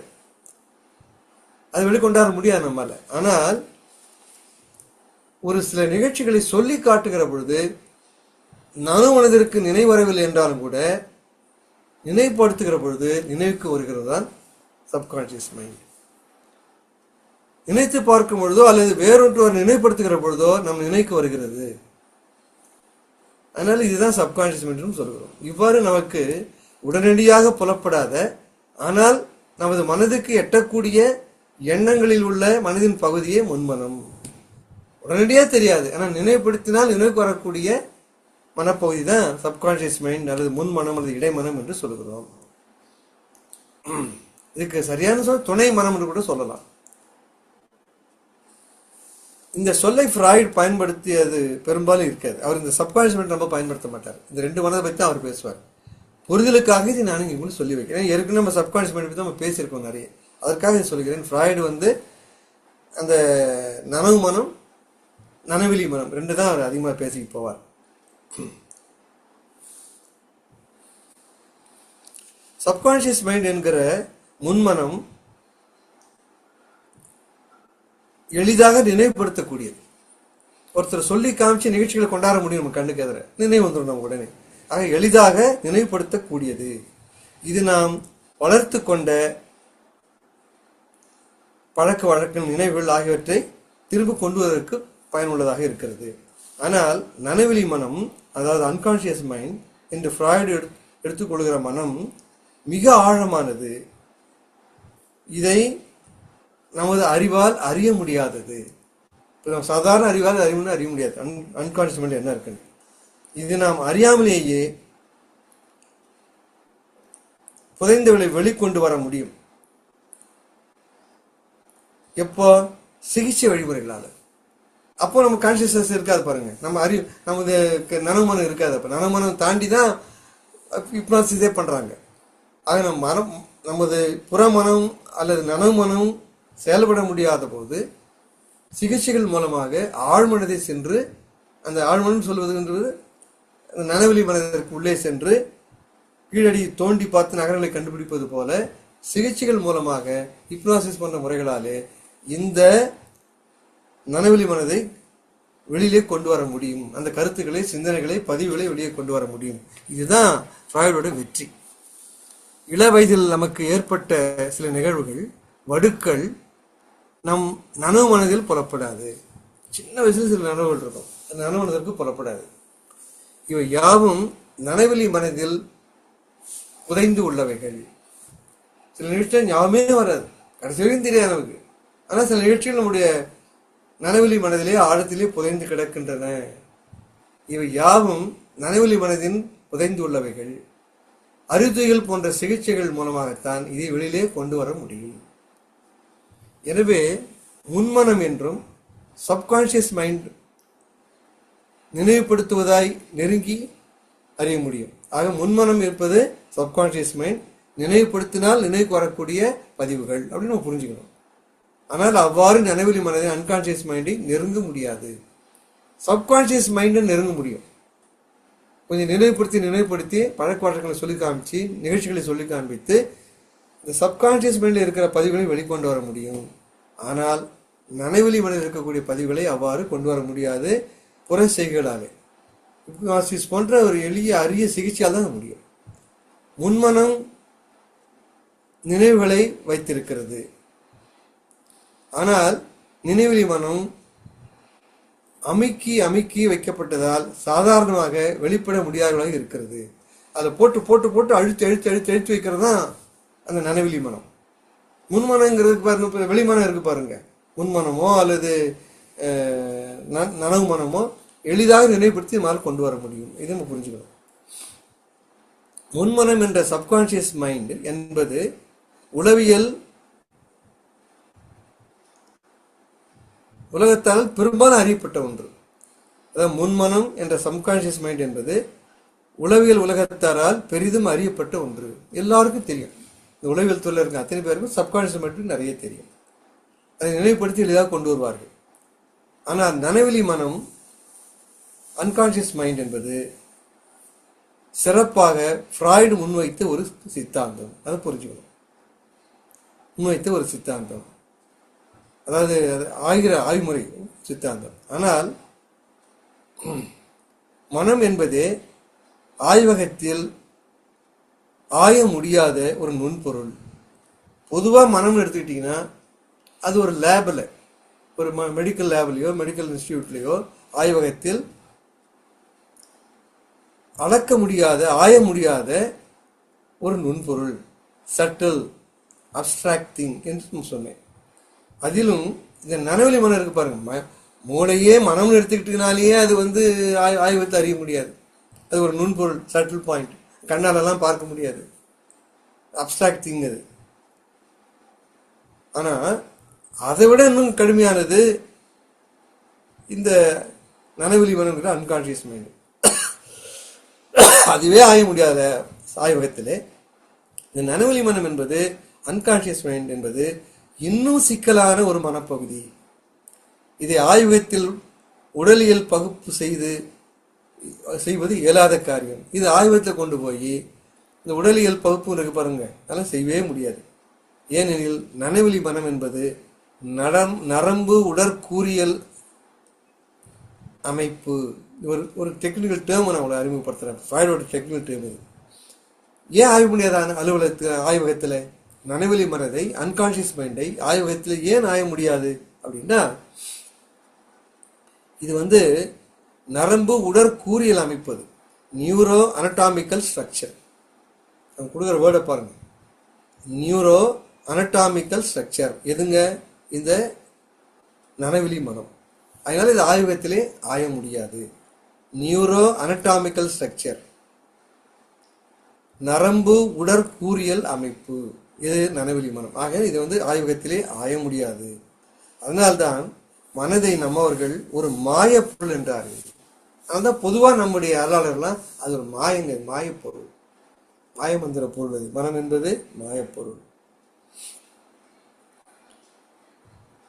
அதனால்தான் இது 33 வாரங்களாக நாம் சிந்தித்துக் கொண்டிருக்கிறோம். அதனாலதான் அது கூட மூணாவது இல்லை. மனதுடைய பல கூறுகளிலே ஒரு படிநிலை தான் சிந்திச்சிருக்கோம் இதுவரை. நம்ம அப்ப பாருங்க, ஒரு வருஷம் முறை சிந்திக்கலாம். நம்ம சிந்திக்க போறது இல்லை சொல்றேன். அந்த அளவுக்கு மனதனுடைய அந்தரங்கங்களை, ஆய்வுகளை, ஆழங்களை நாம் சிந்திக்க வேண்டியிருக்கிறது. மனதிற்கு முப்பரிமாண நிலைகளை, மனதிற்கு ஒரு 3 பரிமாண நிலை இருக்கு. அந்த முப்பரிமாண நிலைகளை நம் சித்தர்கள் கூற்றோடு ஒப்பிட்டு, அதாவது ஃப்ராய்டோட கூற்று, சித்தர்களுக்கு கூற்று, மனதுடைய முப்பரிமாண நிலை பற்றி நாம் இனி வரும் வாரங்களில் சிந்திக்கலாம் என்று சொல்லி இந்த உரையை இதோடு நான் நிறைவு செய்கிறேன். இன்றைய வினாவிடை பகுதிக்கு நாம் இப்போது வருகிறோம். இன்றைய வினாவிடை பகுதியை வழக்கம் போல நான் ஒரு முறை ஒன்று சொன்னேன். நானே வினாக்களை எழுப்பி அன்பர்கள் பதில் சொல்வது என்பது இதுவரையில் பழகி வந்த ஒரு நிலை. கடந்த 3 வாரங்களாக நாம் மாற்றி அமைச்சிருக்கோம். ஒரு வாரம் எனது மகள் திலகவதியார் வினாக்களை எழுப்பி நீங்கள் எல்லாம் பதில் சொன்னீர்கள். சென்ற வாரம் நமது வானதி அம்மையார் வினாக்களை எழுப்ப நீங்கள் எல்லாம் பதில் சொன்னீர்கள். இந்த வாரம் நமது கீதா கிருஷ்ணன் அம்மையா அவர்களை வினாக்களை எழுப்பி அன்பர்கள் பதில் சொல்லுமாறு அன்போடு நான் கேட்டுக்கொள்கிறேன். நானும் உங்களோட தான் இருப்பேன். நானும் அதை வினாக்களுடைய பதிலை ரசித்துக் கொண்டு தான் இருப்பேன்.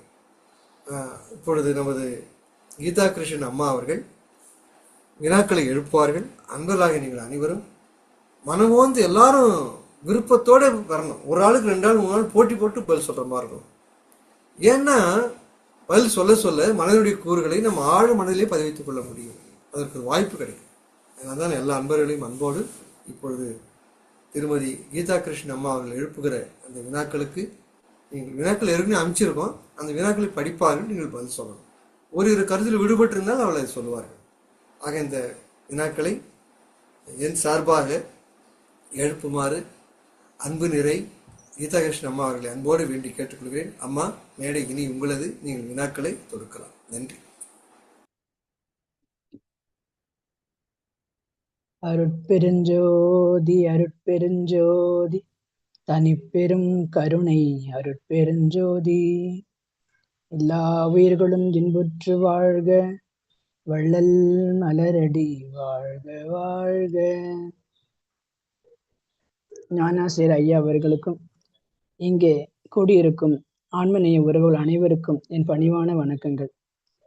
ஐயா சார்பில் என்ன இந்த கேள்வி வினாவிடை பகுதியை செய்ய சொல்லியிருக்கிறாங்க. அதனால நம்ம நேரா வினாவிடை பகுதிக்கு போகலாம். கேக்குதுங்களாங்க ஐயா? கேக்குதுங்களா? கேக்குதுமா, தொடருங்க. Okay okay okay. 616வது கேள்வி, ஹெர்மன் சோதனைகளை விளக்குக.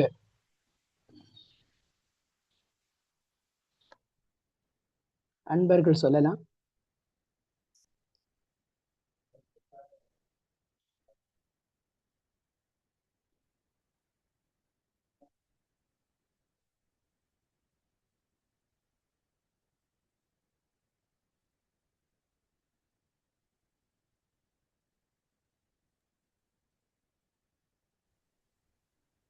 எல்லாம் அமைதியா இருக்காங்க. ஒரு சொற்களை பட்டியலிட்டு மனனம் செய்ய சொன்னார்மா. AUD NYB ZZ என்று சொன்னாரு ஐயா, சொன்னாங்க. அந்த மனனம் ஒரு பேப்பர்ல கொடுத்து மறுநாள் அதே நேரத்துல அதை மறைச்சு வச்சு திருப்பி ஞாபகப்படுத்தி சொல்றது. அந்த சொல்றதுல 20 நிமிடம் கண்டு 58% அந்த ஒரு சாதனை கண்டாங்க. ஒரு மணி நேரம் 44%, 24 மணி நேரத்துக்கு பிறகு 34% குறைந்து கொண்டு வந்திருக்கிறது. இதுல அந்த அவர் அந்த சோதனை கண்ட ஒரு முயற்சி ஆகும். அது அருமைங்க கோபாலன் ஐயா. கோபால் ஐயாவோட ரொம்ப அருமையா சொன்னீங்க. ஹெர்மன் ஜெர்மானியர் அவர் அந்த ஞாபக சக்தியை தான், அந்த மனதினோட கூறான ஞாபக சக்தியை அவர் கணக்கில் எடுத்துட்டு இந்த ஆய்வை பண்ணார். ரொம்ப நன்றிங்க. அப்புறம் அது வரைபடமா சொன்னீங்க, அது வளைவான். ஓகே. அதை அவர் பேர் சொன்னாங்க அந்த வளைவுகளுக்கு ஐயா ஒரு பேர் சொன்னாங்க ஐயா. அது சொல்றீங்களா, சொல்ல முடியுங்களா ஐயா? அது மறதி வளைவு, ஃபொகெட்டிங் கர்வ்னு சொன்னார் ஐயா. ஓகேங்க, ஓகே, நன்றிங்க. ஓகே, ரொம்ப அருமையா சொன்னீங்களா, நன்றிங்க ஐயா. அடுத்த கேள்விக்கு போலாம். 617வது கேள்வி, மனதின் நினைவாற்றல் சோதனைகளை விளக்குக.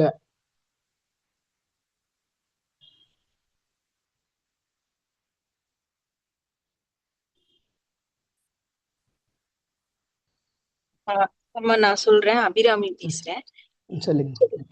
மனதின் நினைவாற்றல் வந்து என்ன எப்படி டெஸ்ட் பண்ணாங்க அப்படின்னா, நான் 8 எண்களை வந்து ஒரு மனப்பாடம் அதாவது படிச்சுட்டு அதை வந்து பார்க்காம திருப்பி சொல்ற மாதிரி ஒரு டெஸ்ட் ஒண்ணு பண்றாங்க. அந்த டெஸ்ட்ல வந்துட்டு என்ன கண்டுபிடிக்கிறாங்க அப்படின்னா, சராசரியா மனிதர்களுக்கு எல்லா மனிதர்களுக்குமே 7 + or -2 அந்த டிஜிட்ஸ வந்து ஞாபகம் வச்சுக்கிற திறன் வந்து இருக்கு அப்படின்னு சொல்லியிருந்தாங்க. Okay, very good. சரி, அருமை அம்மா, சிறப்பா சொன்னீங்க. அபிராமியா சிறப்பா சொன்னீங்கம்மா. அது கூடுதல் அதுக்கு ஒரு ஐயா அதோட அந்த இதுக்கு ஒரு பேர் தமிழ்ல ஒரு பேர் சொன்னாங்க. இது வந்துட்டு 2 கூடி கழி 7 அப்படின்ற பேர் சொன்னாங்க. அருமையா சொன்னீங்கம்மா. எல்லா கருத்துக்களும் சொன்னீங்க. ஐயா சொன்ன கருத்துக்கள் எல்லாம் சொன்னீங்க.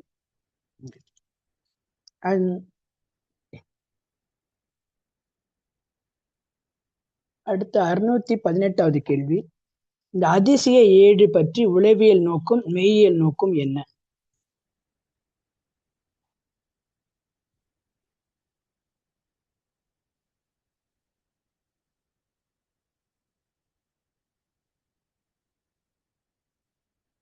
நிறைய ஐயா கிட்டத்தட்ட ஒரு 12 சொன்னாங்க.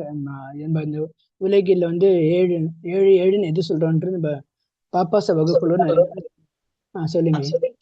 நான் சொல்றேன். சொல்லுங்க. 7 பிறப்புகள், 7 ஸ்வரங்கள் முன்னாடி சொல்லியிருக்காரு. ஆனா இன்னைக்கு வகுப்புல சொன்ன மாதிரி ஞாபகம் இல்ல. 7 சத்தங்கள் சொல்லியிருந்தாரு. அது தச சத்தங்கள், 7 உலகங்கள், 7 உலகங்கள் சொல்லியிருந்தாரு. 7 பிறப்பு, கடல்கள், 7 கடல், 7 நிலை,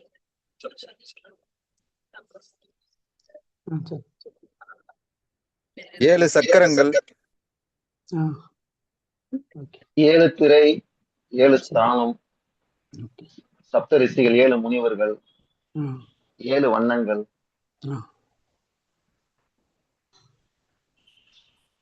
மனித 7 உலகங்கள், 7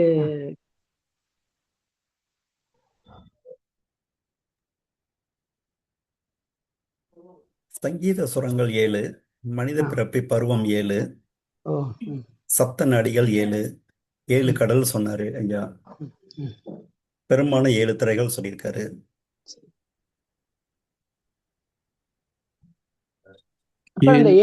அந்த எண்ணு சொன்னாங்க இல்லைங்கய்யா, அது வந்துட்டு ஏதோ ஒரு இதை குறிக்குது, ஒரு நம்ம வரலாற்று நிகழ்வு ஒன்று குறிக்குதுன்னு சொன்னாங்க. நம்பர் 74918051 ஒரு இதை குறிக்குதுன்னு சொன்னாங்க இல்லைங்கய்யா. அது எதை சொல்றாங்க ஐயா?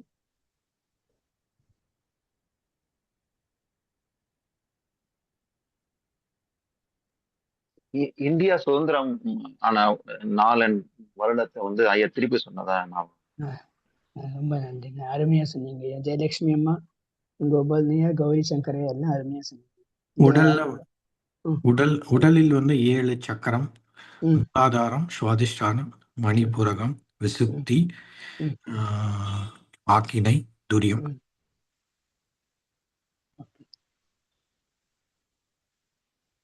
அருமையா சந்திரசனை அருமையா சொன்னீங்க. அப்புறம் என்னன்னு கூட சொன்னாங்க, இதுல அதாவது 3 உருப்படிக்கு மேல ஞாபகம் வச்சுக்க முடியறது இல்லை அப்படின்னு சொன்னாங்க. இப்ப நம்ம இந்த பார்த்த அந்த நம்பர் வந்து 3 உருப்படி. 7 உருப்படிக்கு மேல போகும்போது நினைவு வைக்க முடியல. 3 உருப்படும் போது ஈஸியா எல்லாம் மனசுல பதிவு பண்ண முடியுது அப்படின்னு சொன்னாங்க. அருமையா எல்லா பாயிண்ட்டும் சொல்லிட்டீங்க, எல்லாரும் சொன்னீங்க. நெக்ஸ்ட் 619வது கேள்வி, ஃப்ராய்டு செய்தது ஆய்வக ஆய்வா, எந்த வகை விளக்குக? தன்னையே ஆய்வுக்கு உட்படுத்தி கொண்டார்.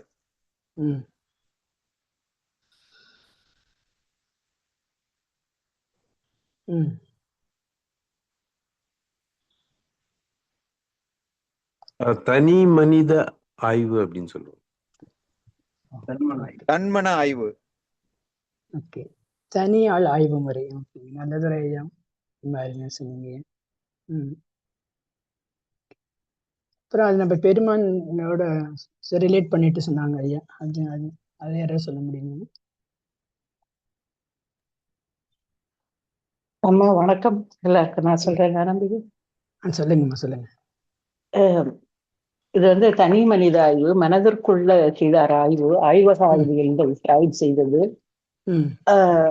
மனம், தன்னுடைய மனதை தான் வள்ளல் பெருமான் வந்து ஞான சபை என சொல்லி ஐயா சொன்னதை மேற்குறிப்பிட்டாங்க. அதற்கு உதாரணம், சபை எனது உடமென தானமர் நினைக்க அபயமளித்தவர் ரெட்பறிஞ்சதுங்கிற அந்த அகவல் வரிகளை கோட் பண்ணாங்க.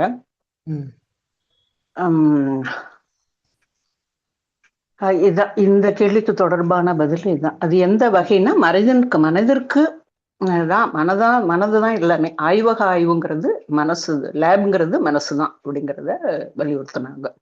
அருளாளர்களே இதையே சொல்றாங்க. ஃப்ராய்டுடைய ஆய்வும் அதுதான் அப்படின்னு ஃப்ராய்டு இப்படி மனம் ஆய்வகமா லேபரேட்டரி எடுத்தாரு. பெருமான் அதே மாதிரி சபை மனசு தான் ஆய்வகமா ஆய்வா எடுத்தாரு. சூப்பருங்க, ஞானாபிக்கும் ரொம்ப சிறப்பா சொன்னீங்க. நெக்ஸ்ட் 620வது கேள்வி. ஃப்ராய்டு வாழ்வின் மூலம் திருப்பு முனையையும் அந்த சிகிச்சை முறையையும் விளக்குக. நான் சொல்றேன். சொல்லுங்கம்மா, தெலகடி. முதல் திருப்பு முனை வந்து ஜேன் மார்டின் சார்கோ அவருடையது, பாரிஸை சார்ந்தவர். அங்க வந்து ஃப்ராய்டு வந்து அவர் கீழே ஒரு பயிற்சிக்கு போறாரு. அப்பொழுது ஒரு நரம்பியல் மருத்துவர் வந்து இவரு ஜான் மார்டின் சார்கோ வந்து 15 நரம்பியல் மருந்துகளுக்கு இவர் பேர் வச்சிருக்காங்க. அந்த அளவுக்கு அவர் ஒரு பயிற்சி, அது ஒரு வல்லுனர். அவரு கீழே ஒரு பயிற்சிக்கு போகும்போது சிக்மண்ட் ஃப்ராய்ட் அவர் வந்து ஹிப்னோட்டிசம், அதாவது அறிதுயில் முறையை பற்றியும் இந்த மருத்துவ முறையை பற்றியும் அவர் வந்து கத்துக்கிறாரு, அதை பார்க்கிறாரு, அதை கண்டு வியக்கிறாரு. அதாவது நோயாளிகளின் ஆழ்நிலை, அவங்களோட மனதை வந்து ஆழ்நிலைக்கு சென்று மருத்துவரின் கட்டளையை ஏற்று செயல்படுத்தும் முறையை செயல்படுத்துகிறார் என்பதை அறிகிறார். இதனால நோயாளி மருத்துவருக்கு ஒத்துழைக்க வேண்டும் என்ற சூழலில் இந்த மருத்துவ முறை மேற்கொள்ளப்படுகிறது. இது மிக முக்கியமான ஒரு மனநிலையிலிருந்து நோயாளிகளை குணப்படுத்தக்கூடிய ஒரு மருத்துவ முறையாகும். உதாரணத்துக்கு அவர் வந்து இந்த புகைப்பிடித்தல், ஒரு நோயாளி புகைப்பிடித்ததிலிருந்து மீள முடியலன்னா அவருடைய ஆழ்மனதுல அந்த அறிதுயில் முறை மூலமா அவருடைய மனதுல வந்து அந்த கட்டளைகளை செலுத்தி அந்த நோயாளியும் அதை உள்வாங்கக்கூடிய தன்மையில இருக்கணும். அதனால வந்து அவருடைய அந்த உள்வாங்கி அதுல இருந்து அந்த உணர்ச்சி பூர்வமா அவர் அது வந்து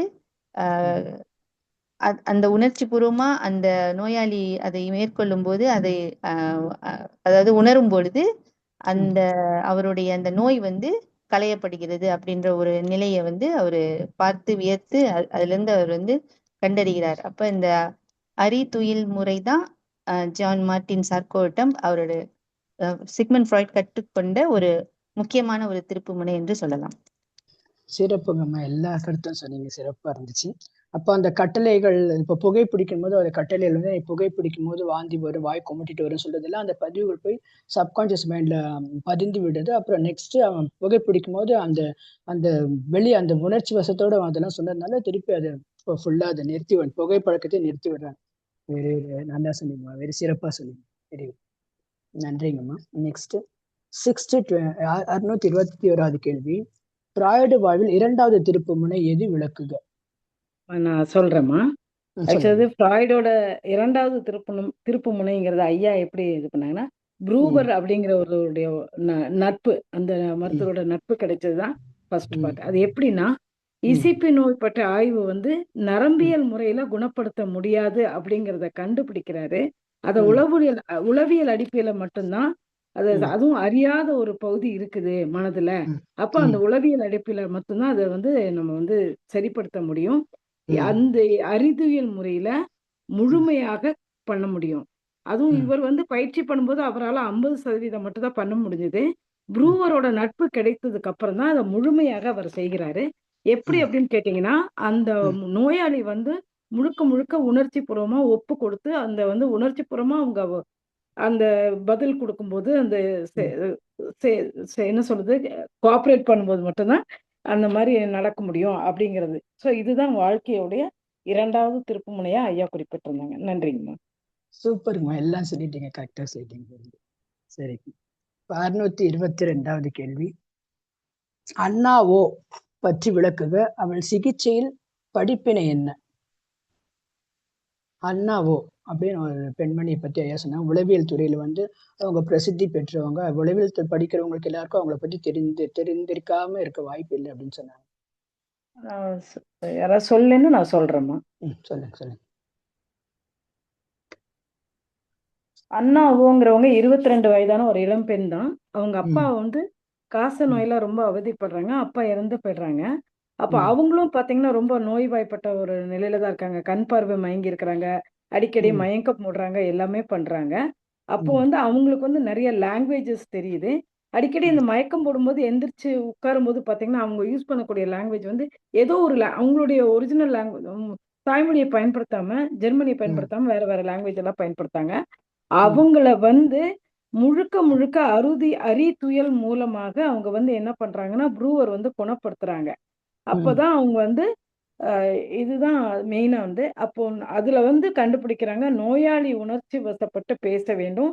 அப்போதுதான் நோயாளியை முழுமையாக குணப்படுத்த முடியும் அப்படிங்கிறத நம்ம ஃப்ராய்டு வந்து கண்டுபிடிச்சுக்கிறாங்க. இதுதான் அவர் கத்துக்கிட்ட படிப்பினை. அது அது எப்படி, அதாவது இப்போ பல நோய்களுக்கு அந்த அம்மா ஆட்படுறாங்க இல்லையா, அண்ணாவோ மயக்கம் வருது. அப்போ அந்த ஒன்னொன்னு நோய்களுக்கு வந்துட்டு ஒரு அறிகுறி எப்படி கேட்கறாரு அவங்கள, அந்த அறிகுறிகளுக்கு போக வச்சுட்டு இந்த நோய் உங்களுக்கு எப்போ வந்துச்சு, அது அப்போ அவங்க அதை ரீகலெக்ட் பண்ணிட்டு அதை சொல்லும் போது அந்த பதிவுகள் வந்து உணர்ச்சி வசப்பட்டு சொல்லும் போது அந்த அறிகுறிகள் போயிருது அப்படின்னு. இது ஜஸ்ட் அது ஒரு எக்ஸாம்பிள் கூட கொடுத்தாங்க ஐயா. தண்ணீரை கண்டா அவங்களுக்கு பயம். அப்ப அந்த தண்ணீரை கண்டா பயம்னா எப்ப வந்தது, எப்படி வந்தது அப்படிங்கிற அந்த கேள்வி கேட்டு சொல்றாங்க. அப்புறம் வந்து ஒரு தண்ணி வச்சிருக்கிறப்ப அவங்களுக்கு வச்ச தண்ணியை வந்து நாய் வந்து குடிச்சதுக்கு அப்புறம் அவங்களுக்கு அந்த அருவருப்பும் அந்த பயமும் இருக்கு. அந்த பயம், அதனால உங்களுக்கு தண்ணீரை கண்டா அந்த பயம் வந்துருது அப்படிங்கிற அந்த இதை வச்சு அவங்க கண்டுபிடிச்சு ட்ரீட்மெண்ட் கொடுக்குறாங்க. இது வரைக்கும் தான் நான் இன்னும் நோட் பண்ணி வச்சிருந்தேம்மா. அதுக்கப்புறம் ஆல்மோஸ்ட் எல்லாம் சொல்லிட்டீங்க.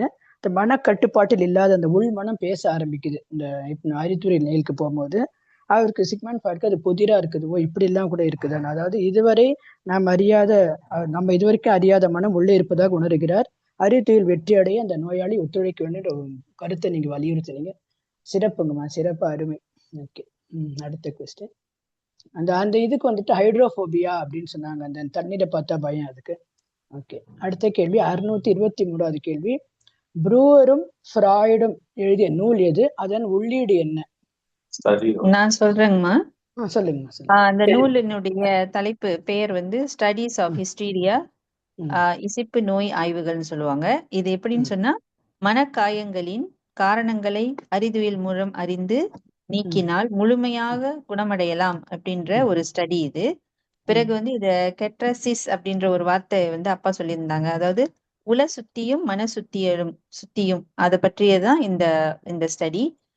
அதாவது இசிப்பு நோய் ஒவ்வொரு அறிகுறியையும் அது ஏற்படக்கூடிய காரணங்களையும் ஒவ்வொரு நிகழ்ச்சியையும் உணர்ச்சியும் சரிவர நினைவுபடுத்தி அந்த உணர்ச்சியோடு வெளிப்படுத்தும் போது நிரந்தரமாக இந்த நோய் அற்றுப்போகும் என்ற வியப்பை கண்டறிந்தோம் அப்படின்ற ஒரு கூற்று அங்கு முன்வைக்கிறாங்க அந்த இவர்கள் அப்படின்னு தான் அப்பா சொல்லியிருந்தாங்க. எதுவும் விடுபட்டுருந்தா மத்தவங்க சொல்லுங்க. இல்லம்மா, நெக்ஸ்ட் சேர்த்து சொல்லிட்டீங்க. ஓகேங்கம்மா. சாரி இல்ல அத வணக்கம்மா. அதான் இதுல 2 வேர்டு, முக்கியமான வேர்டு அம்மா ஏற்கனவே சொன்னாங்க. கத்தார்சிஸ், அந்த கத்தார்சிஸ் அப்படின்றது வந்து ரொம்ப ரொம்ப முக்கியமான வேர்டுன்னு சொல்லியிருந்தாரு ஐயா. எமோஷனல் ரிலீஸ் இல்லைன்னா எமோஷனல் கிளென்சிங் அந்த மெத்தடு. அப்புறம் அப்ரி ஆக்ஷன் அப்படின்ற வேர்டு, அது relieving and expressing the past traumatic emotions. அந்த பாஸ்ட் ட்ராமாட்டிக் எமோஷன்ஸ் ரிலீவ் பண்றது மூலமா கொடுக்குற அந்த இந்த 2 வேர்டு முக்கியமானதுன்னு சொல்லியிருந்தாங்க. விலகுவதியமா முழுமிச்சிட்டேன். நீங்க இன்னும் கொஞ்சம் கூட சொல்லிட்டு முழுமிச்சிட்டீங்க. ரொம்ப அருமை, சிறப்புங்கம்மா, 2 பேரும் ரொம்ப சிறப்பு. 625வது கேள்வி. இவைகளிலிருந்து நாம் புரிந்து கொள்ள வேண்டியது என்ன?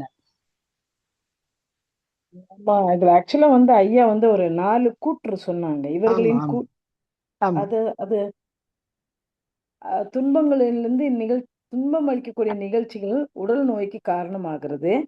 அது ஒரு ஒரு கூற்று. ரெண்டாவது வந்து அச்சம், அருவருப்பு, அவமானம் உண்ணப்படக்கூடிய உணர்ச்சிகள் வந்து இந்த இதுக்கு காரணமா இருக்கு. அடுத்தது வந்து நனவு மனத்துல நிகழக்கூடாது கூட காலப்போக்குல வந்து என்ன ஆயிடுதுன்னா மனதுல அழுத்தமாக படுகிறது. இந்த அழுத்தமே இசிப்பு நோயாக மாறுகிறது அப்படிங்கறத நம்ம புரிஞ்சுக்கணும்.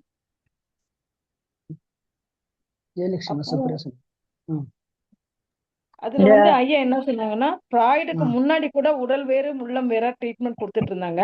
ஆனா ஃப்ராய்டு மட்டும்தான் உடல் வேறு உள்ளம் வேறு அப்படிங்கிறது கிடையாது, ரெண்டும் இன்டர் கனெக்டட் அப்படிங்கறத சொல்லியிருந்தாங்க. இதுல முக்கியமான ஒரு பகுதி என்னன்னா, அப்பா சொன்னது மனதிற்கு மிகுந்த துன்பம் அளிப்பதுதான் உடலுக்கு நோயாகிறது அப்படின்றது. அதுவும் வந்து எங்க நிகழுதுன்னா நனவு மனதுல நிகழக்கூடிய இந்த நிகழ்வுகள் அப்படின்னு சொல்லியிருந்தாரு. அச்சம், அவமானம், அருவருப்பு இதுதான் வந்து கடுநோயை உண்டாக்கும். ஏன்னா இதெல்லாம் வந்து நனவு மனதில் நிகழ்கின்றன அப்படின்னு சொல்லியிருந்தாங்க. அதுதான் கொஞ்சம் முக்கியமா நம்ம சொல்ல வேண்டிய ஒரு விஷயம். திலகவதிமா, ஜெயலட்சுமி 2 பேரும் அருமையா சொன்னீங்க. இந்த இது வந்து உளவியல் தூர்ல வரலாற்று முக்கியத்துவம் நிகழ்ந்த ஆய்வாக கண்டறியப்பட்டதுன்னு கொஞ்சம் அடிஷனல் இன்ஃபர்மேஷன் அவ்வளவு.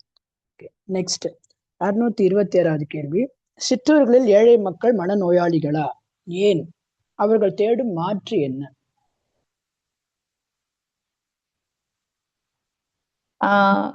அப்பா வந்து என்ன சொல்லியிருந்தாங்கன்னா, அவருடைய ஊர்ல நடக்கக்கூடிய அந்த சூழலை, அங்க இருக்கிற மக்களை வந்து உதாரணம் காட்டி சொல்லியிருந்தாங்க. அது வந்து ஒரு சாம்பிள் சைஸ், அதாவது ரிசர்ச்ல ஒரு சாம்பிள் சைஸா எடுத்துக்கலாம். எப்படின்னா விவசாயம், வேளாண் குடி மக்களின் முகத்துல எப்பயுமே ஒரு விசனம், ஒரு துன்பம் இருக்கு. ஏன்னு சொன்னா அந்த நீர் பற்றாக்குறையும் நீர் அதிகமா வெள்ளம்னாலையும் அவங்களோட விவசாயம் பாதிக்கப்படுது, பாழடைகிறது. அதனால அவங்கனால அது நிறைய நஷ்டப்படுறாங்க, அதுல இருந்து மீண்டு வர முடியல. அப்புறம் அந்த 3 நாள் வேலை திட்டம் அது எப்படி அந்த வேளாண்மையை பாதிக்குதுன்னு சொல்லியிருந்தாங்க. பிறகு வந்து அவங்க அவ்வளவு கஷ்டப்பட்டு அந்த சூழலிலும் அவங்களுடைய அந்த நடவு வந்து போதிய விலையில வந்து விற்கப்படுவதும் இல்லையா, அந்த வியாபாரம் வரும்போதும் அவங்க வந்து துன்பப்படுறாங்க. அதனால அவங்க எப்பயுமே வந்து மனநோயாளிகளாவே இருக்கிறாங்க அப்படின்னு சொல்றாங்க. இதனால பல வகையான உடல் உபாதைகளும் அவங்களுக்கு இருக்கு, அது அவங்களுக்கு புரிஞ்சிக்க முடியல. எப்படி சொல்றாங்கன்னா இது எப்படி நடக்குதுன்னு தெரியல, அப்புறம் எப்ப இறைவன் கூப்பிடுறானோ நான் போயிடுறேன் அப்படின்னு ஒரு சாதாரண ஒரு நிலையில அவங்க வந்து அதை சொல்லிக்கிட்டு போறாங்க அப்படின்னு சொல்லியிருந்தாங்க. அப்பா நன்றிங்கம்மா. சிறப்பு திலகவதிமா, சூப்பரா சொன்னீங்க. சீக்கிரம் எல்லாமே சொல்லிட்டீங்க, எல்லா கருத்துக்களும் சொல்லிட்டீங்க. 627வது கேள்வி. மனதின் இரு கூறுகள் யாவை? அவைகளை ஆங்கிலத்திலும் வடமொழியிலும் எவ்வாறு வழங்கப்படுகின்றன? இரண்டையும் விளக்குக. மனதோட இரண்டு சொல்லுங்க. மைண்ட் அண்ட் அன்கான்சியஸ் மைண்ட்னு ஆங்கிலத்துல பார்த்தோம்னா, தமிழ்ல பார்த்தோம் நனவு மனம், நனவிலி மனம் அப்படின்றது. வடமொழியில நனவு மனத்தை பிரக்சை அப்படின்னு சொல்றாங்க, வடமொழியில பிரக்சைன்னு சொல்லியிருக்காரு ஐயா. அப்ப அதை பத்தி கொஞ்சம் விளக்கலாம் வேற அன்பர்கள், நனவு மனம் பற்றி. நனவு மனம்ல வந்து அதனுடைய விளக்கம் கேட்டீங்கன்னா ஒரு சிலது நான் சொல்றேன் என்னோட குறிப்புப்படி. விருப்பு வெறுப்பு உட்பட்டது அந்த மனம்தான் நனவு மனம். அருளாளர்கள் பாடியது நனவு மனம் பற்றி தான். இது நம்மளுடைய ரகசியங்களையும் உள்ளடக்கி உள்ளது, அது வெளிப்படுத்தாது. பிறகு அறிவியல் அடிப்படையிலும் இது ஆராயத்தக்கது என்று ஃப்ராய்ட் கால அறிஞர்களின் கூற்றாவும் அப்பா சொல்லியிருந்தாங்க. அடுத்த பகுதி நான் சொல்லலாமா இல்ல வேற யாரும் சொல்றாங்களா? நனவிலி மனம் பத்தி யாரும் சொல்லுன்னா சொல்லிடுறேன். அன்கான்சியஸ் மைண்ட்னு சொல்லியிருந்தாங்க. துலாவினால் மட்டுமே இந்த மனதின் ஆழத்தை நாம் அறிய முடியும். மன ஆழ் சக்திகள் நாம் அறியாமலேயே ஆட்டி படைக்கின்றன அப்படின்னு இன்னும் அடுத்த கேள்விக்கான இதுவும் நிறைய சொல்லியிருந்தாங்க. இதுல இந்த क्वेश्चन நிறைய கருத்துக்கள் உள்ளடக்கிய கேள்வி. ஆமா, நிறைய கருத்துக்கள் கொண்டிருக்கு. இந்த ரோம் நகரம், கீழடி அதை பத்தி எல்லாம் சொல்லியிருந்தாங்க. அதாவது பழமை நாகரிகம் உறங்கி கிடப்பது போல இந்த நனவிலி மனதுலதான் நிறைய விஷயங்கள் வந்து உறங்கி கிடக்கு அப்படின்னு சொல்லியிருந்தாங்க. அடுத்தது வந்து இது இந்த பழைய இதெல்லாம் வந்து மடிவதில்லை, ஆழ்மனதின் சக்தி நம்மை ஆட்டி படைக்கும், அறிவிற்கு புலப்படாத மனநிலை இது, இது அறிய முடியாத மிகவும் வலிமையானது அப்படின்னும் சொல்லியிருந்தாங்க. அது அறிய முடியாத மாத்திரம் இல்ல, வலிமையானதுன்னு சொன்னாங்க. ஆமா. அது அம்மா டாக்டர் அம்மா சொன்ன மாதிரி, திலகவதி அம்மா சொன்ன மாதிரி, மனதிலோட அடுத்தடுத்த கேள்வியோட தொடர்பு தான் வருது. மனதுல நிறைய அடி ஆழத்துல வந்து உணர்ச்சி கொந்தளிப்புகள், நினைவுகள், பதிவுகள் எல்லாம் இருக்குது. இதுக்காக தான் வந்து நம்ம ஃப்ராய்டு வந்து நனவலி மைண்டுன்னு அதுக்கு வந்து மனம்னு பேர் வச்சாங்க. அது எப்படின்னா, நம்ம ரோம் நகரத்தின் கீழே எப்படி நிறைய கட்டிடங்கள் இருக்கோ அதே மாதிரி இதுலயும் நிறைய பதிவுகள் கட்டிடங்கள் மாதிரி பதிஞ்சு இருக்குது அப்படின்னு சொல்லியிருக்காங்க. அப்போ அது வந்து அறிவியல் பூர்வமா மட்டும்தான் நம்ம வழிமுறை செய்ய முடியும். நம்ம வந்து இதுல அது லேப்ல போயெல்லாம் செய்ய முடியாது, உள் நோக்கி போய் தான் செய்ய முடியும் அப்படிங்கிற மாதிரி சொன்னாங்க.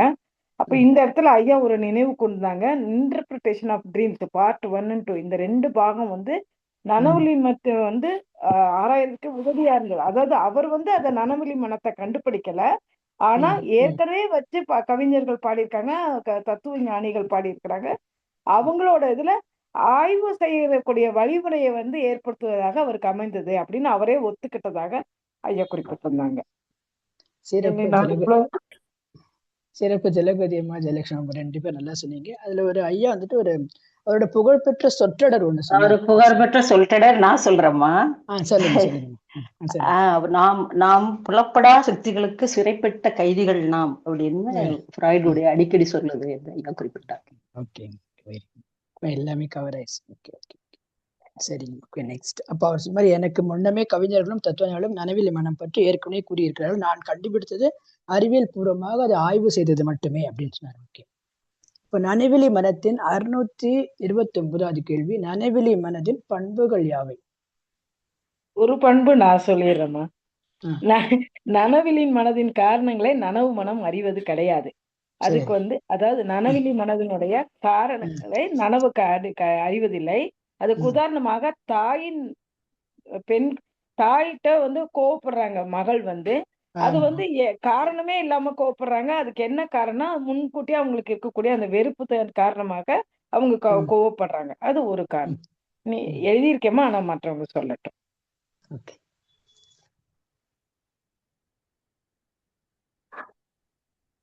மற்ற அன்பர்கள் தொடரலாம் இந்த பதில். இந்த கேள்வி இன்னொரு சொல்லுங்க ஐயா. நனவிலி மனத்தை ஆய்வகத்தில் ஆய்வு முடியாதுன்னு சொல்லியிருக்காங்க ஐயா. சரி. இன்னொரு பண்பு வந்து சிலர் சமுதாயத்துல பழக அச்சம் கொள்வார்கள். ஆமா, சொல்லுங்கம்மா. நான் சொல்றேங்கம்மா. இது சமுதாயத்துல பழகுவதற்கு எச்சப்படுவார்கள். ஏன்னா அவங்களுக்கு அந்த தாழ்வு மனப்பான்மை இருக்கும். அத வந்து சோசியல் போபியா அப்படின்னு சொல்லி ஐயா குறிப்பிட்டாங்க. இது புறமனதிற்கு இது புரியும், ஆனா நனவிலி மனத்துலதான் அந்த பயம் இருக்கும். அதனால பழகவே எச்சப்பட்டது ஐயா அவர்களுக்கு சொன்னாங்க. நனவிலி மனம் சோசியல் போபியா பழகவே எச்சப்படும். அந்த தாழ்வு மனப்பான்மையினால அவங்க நம்மளோட உயர்ந்தவர்கள் அந்த எண்ணம் கொள்வதனால. கரெக்ட். அதே மாதிரி ஒரு பெண்ணும் அந்த மாதிரிதான், தம் அழகில்லைன்னு சொன்னா கூட அழகில்லைன்னு சொன்னாங்க. சரி.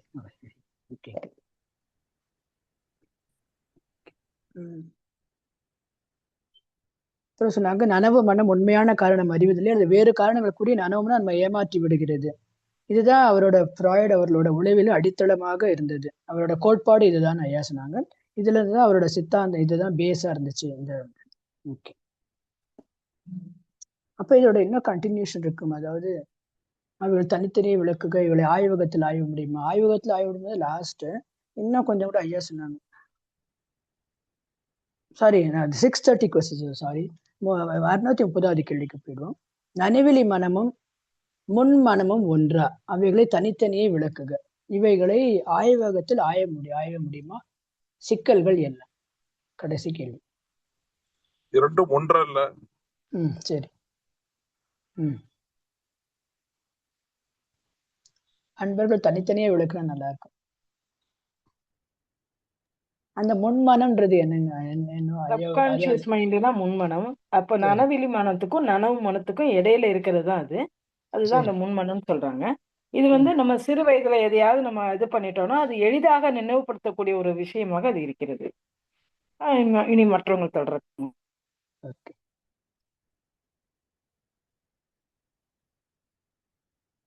மற்ற அன்பர்கள் கூடுதல் விவரங்கள். அது அன்கான்சியஸ் மைண்ட்ன்றது ரொம்ப டீப்பர் அப்படின்றது சொன்னாங்க ஐயா. ஒன்லி இந்த ட்ரீட்மெண்ட் மூலமா தான், ஹிப்னோசிஸ் மாதிரியான ட்ரீட்மெண்ட் மூலமா தான் பேஷண்ட் ரீகால் பண்ணி அவனை அந்த மெமரிஸை வெளியே கொண்டு வர முடியும் அப்படின்றத சொல்லியிருந்தாங்க. அம்மா பேரு எனக்கு தெரியல, ஒழுக்க நெறி கல்வின்னு வருது, சிறப்பா சொன்னீங்கம்மா. ஜெயலட்சுமி அம்மா நன்றி, சிறப்பா சொன்னீங்க. ஓகே, இது ஆய்வகத்தில் ஆய முடியுமா அப்படின்னு இன்னும் கூட இல்லை, கொஞ்சம் கூட ஐயா சொன்னாங்க. அதாவது என்ன டிஃப்ரென்ஸ், இப்போ சப்கான்ஷியஸ் மைண்டு நனவு மனம் புறத்துல இருக்குது, நனவிலிக்கும் சப்கான்ஷியஸ் மைண்ட், நனவிலி மனம் வந்துட்டு அழுத்தப்படுது, நனவு மனத்துல வர பதிவுகளெல்லாம் இழுத்து அது சிகிச்சை மூலமா தான் வெளிவரும். ஆனால் சப்கான்ஷியஸ் மைண்ட் நினைவுக்கு கொண்டு வந்தாலே அது வெளிக்கொண்டு வந்துட முடியும், பதிவுகளெல்லாம் வெளிக்கொண்டு வர முடியும்னு சொன்னாங்க. ஓகே, நனவிலி மனம் வந்து ரொம்ப ஆழமானது, அதை அறிவால நம்ம கூட அறிய முடியாது, சிகிச்சையால மட்டும்தான் வெளிக்கொணர முடியும். அதுவும் வந்து அறிதுயல் மூலம், அதாவது ஹிப்னோஸ் அந்த மாதிரி ஒரு முறையில தான் நம்ம அதை கொண்டு வர முடியும், வெளிக்கொண்டு வர முடியும் அப்படின்னு சொன்னாங்க. இந்த நனவெளி மனத்தோட ஸ்ட்ரக்சரை வந்து நியூரோ அனாலிட்டிக்கல் ஸ்ட்ரக்சர் அப்படின்னும் ஐயா ஒரு குறிப்பிட்டிருந்தாங்க. இப்போ வந்து இதை வந்து இப்போ வள்ளல் பெருமன் அல்லனா பெரிய பெரிய அருளாளர்கள் தான் இதே தான் வந்து மாயை என்று சொன்னார்கள் அப்படிங்கிறது இது ஒரு அடுத்த ஒரு கூடுதல் தகவலா ஐயா சொல்லியிருந்தாங்க. சிறப்பு ஜெயலட்சுமி, சிறப்பா சொன்னீங்க. அப்புறம் இனி கூடுதல் யாராவது சொல்றதுக்கு? நியூரோ அனலிட்டிக்கல் கிடையாது, நியூரோ அனடாமிக்கல் ஸ்ட்ரக்சர், நனவிலி மனம், நரம்பு உடற்கூறியல் அமைப்பு. ஆமா ஆமா, மன்னிக்கணும், அனாட்டாமிக்கல் தான் எழுதி வச்சிருக்கேன். நியூரோ அனாட்டாமிக்கல் ஸ்ட்ரக்சர் தான், கரெக்ட் தான். பரவாயில்ல. ஓகே, ஆய்வகத்தில் ஆய முடியாத ஒரு பொருள் மனம் என்பது அப்படின்ட்டு. ஓகே, நனவெளி மனம் மிகவும் கடினமானவை, இன்னும் சிக்கலான மனம் பகுதி உளவியல் பகுப்பு செய்வது இயலாத காரியம் சொன்னாங்க. அப்புறம்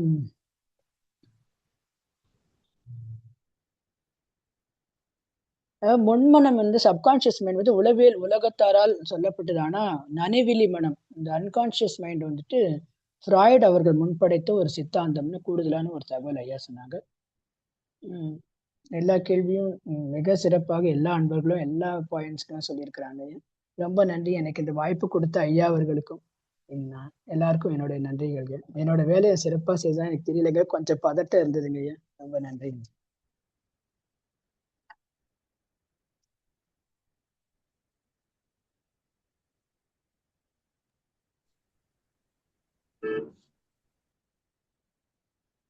ஐயா நீங்க எதுவும் முடிவுரை கொடுக்குறீங்களா ஐயா?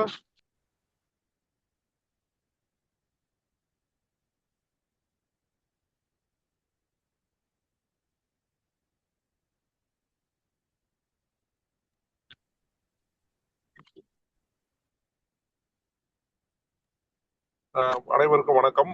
ஐயா பயணத்துல இருக்காங்கன்னு நினைக்கிறேன். இன்றைய வகுப்பு அருமையா இருந்தது. கீதா கிருஷ்ணன் அம்மா ரொம்ப அருமையா கேள்வி பதில் கேட்டாங்க. இதோட இந்த நிகழ்ச்சியை முடிச்சுப்போம். கலந்து கொண்ட அனைவருக்கும் நன்றியை தெரிவித்துக் கொள்கிறோம். வரலாறு சார்பாக நன்றிமா.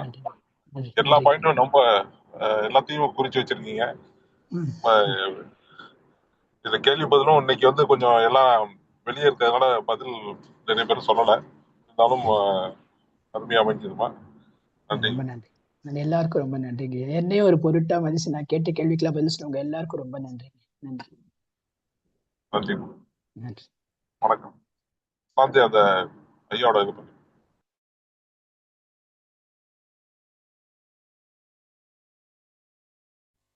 அருட்பெரும் ஜோதி அருட்பெரும் ஜோதி தனிப்பெரும் கருணை அருட்பெரும் ஜோதி திருவருட்பிரகாச வள்ளலார் திருவடிகளே சரணம் சரணம். சர்க்குருநாதா சர்க்குருநாதா சன்மார்க்க சங்கம் தழைக்கு அருள் தாதா. எல்லா உயிர்களும் இன்புற்று வாழ்க, வள்ளல் மலரடி வாழ்க வாழ்க. அருட்பெரும் ஜோதி அருட்பெரும் ஜோதி தனிப்பெரும் கருணை அருட்பெரும் ஜோதி. திருச்சிற்றம்பலம். எல்லாருக்கும் வந்தன ஐயா, வணக்கம் ஐயா, நன்றி. அடுத்து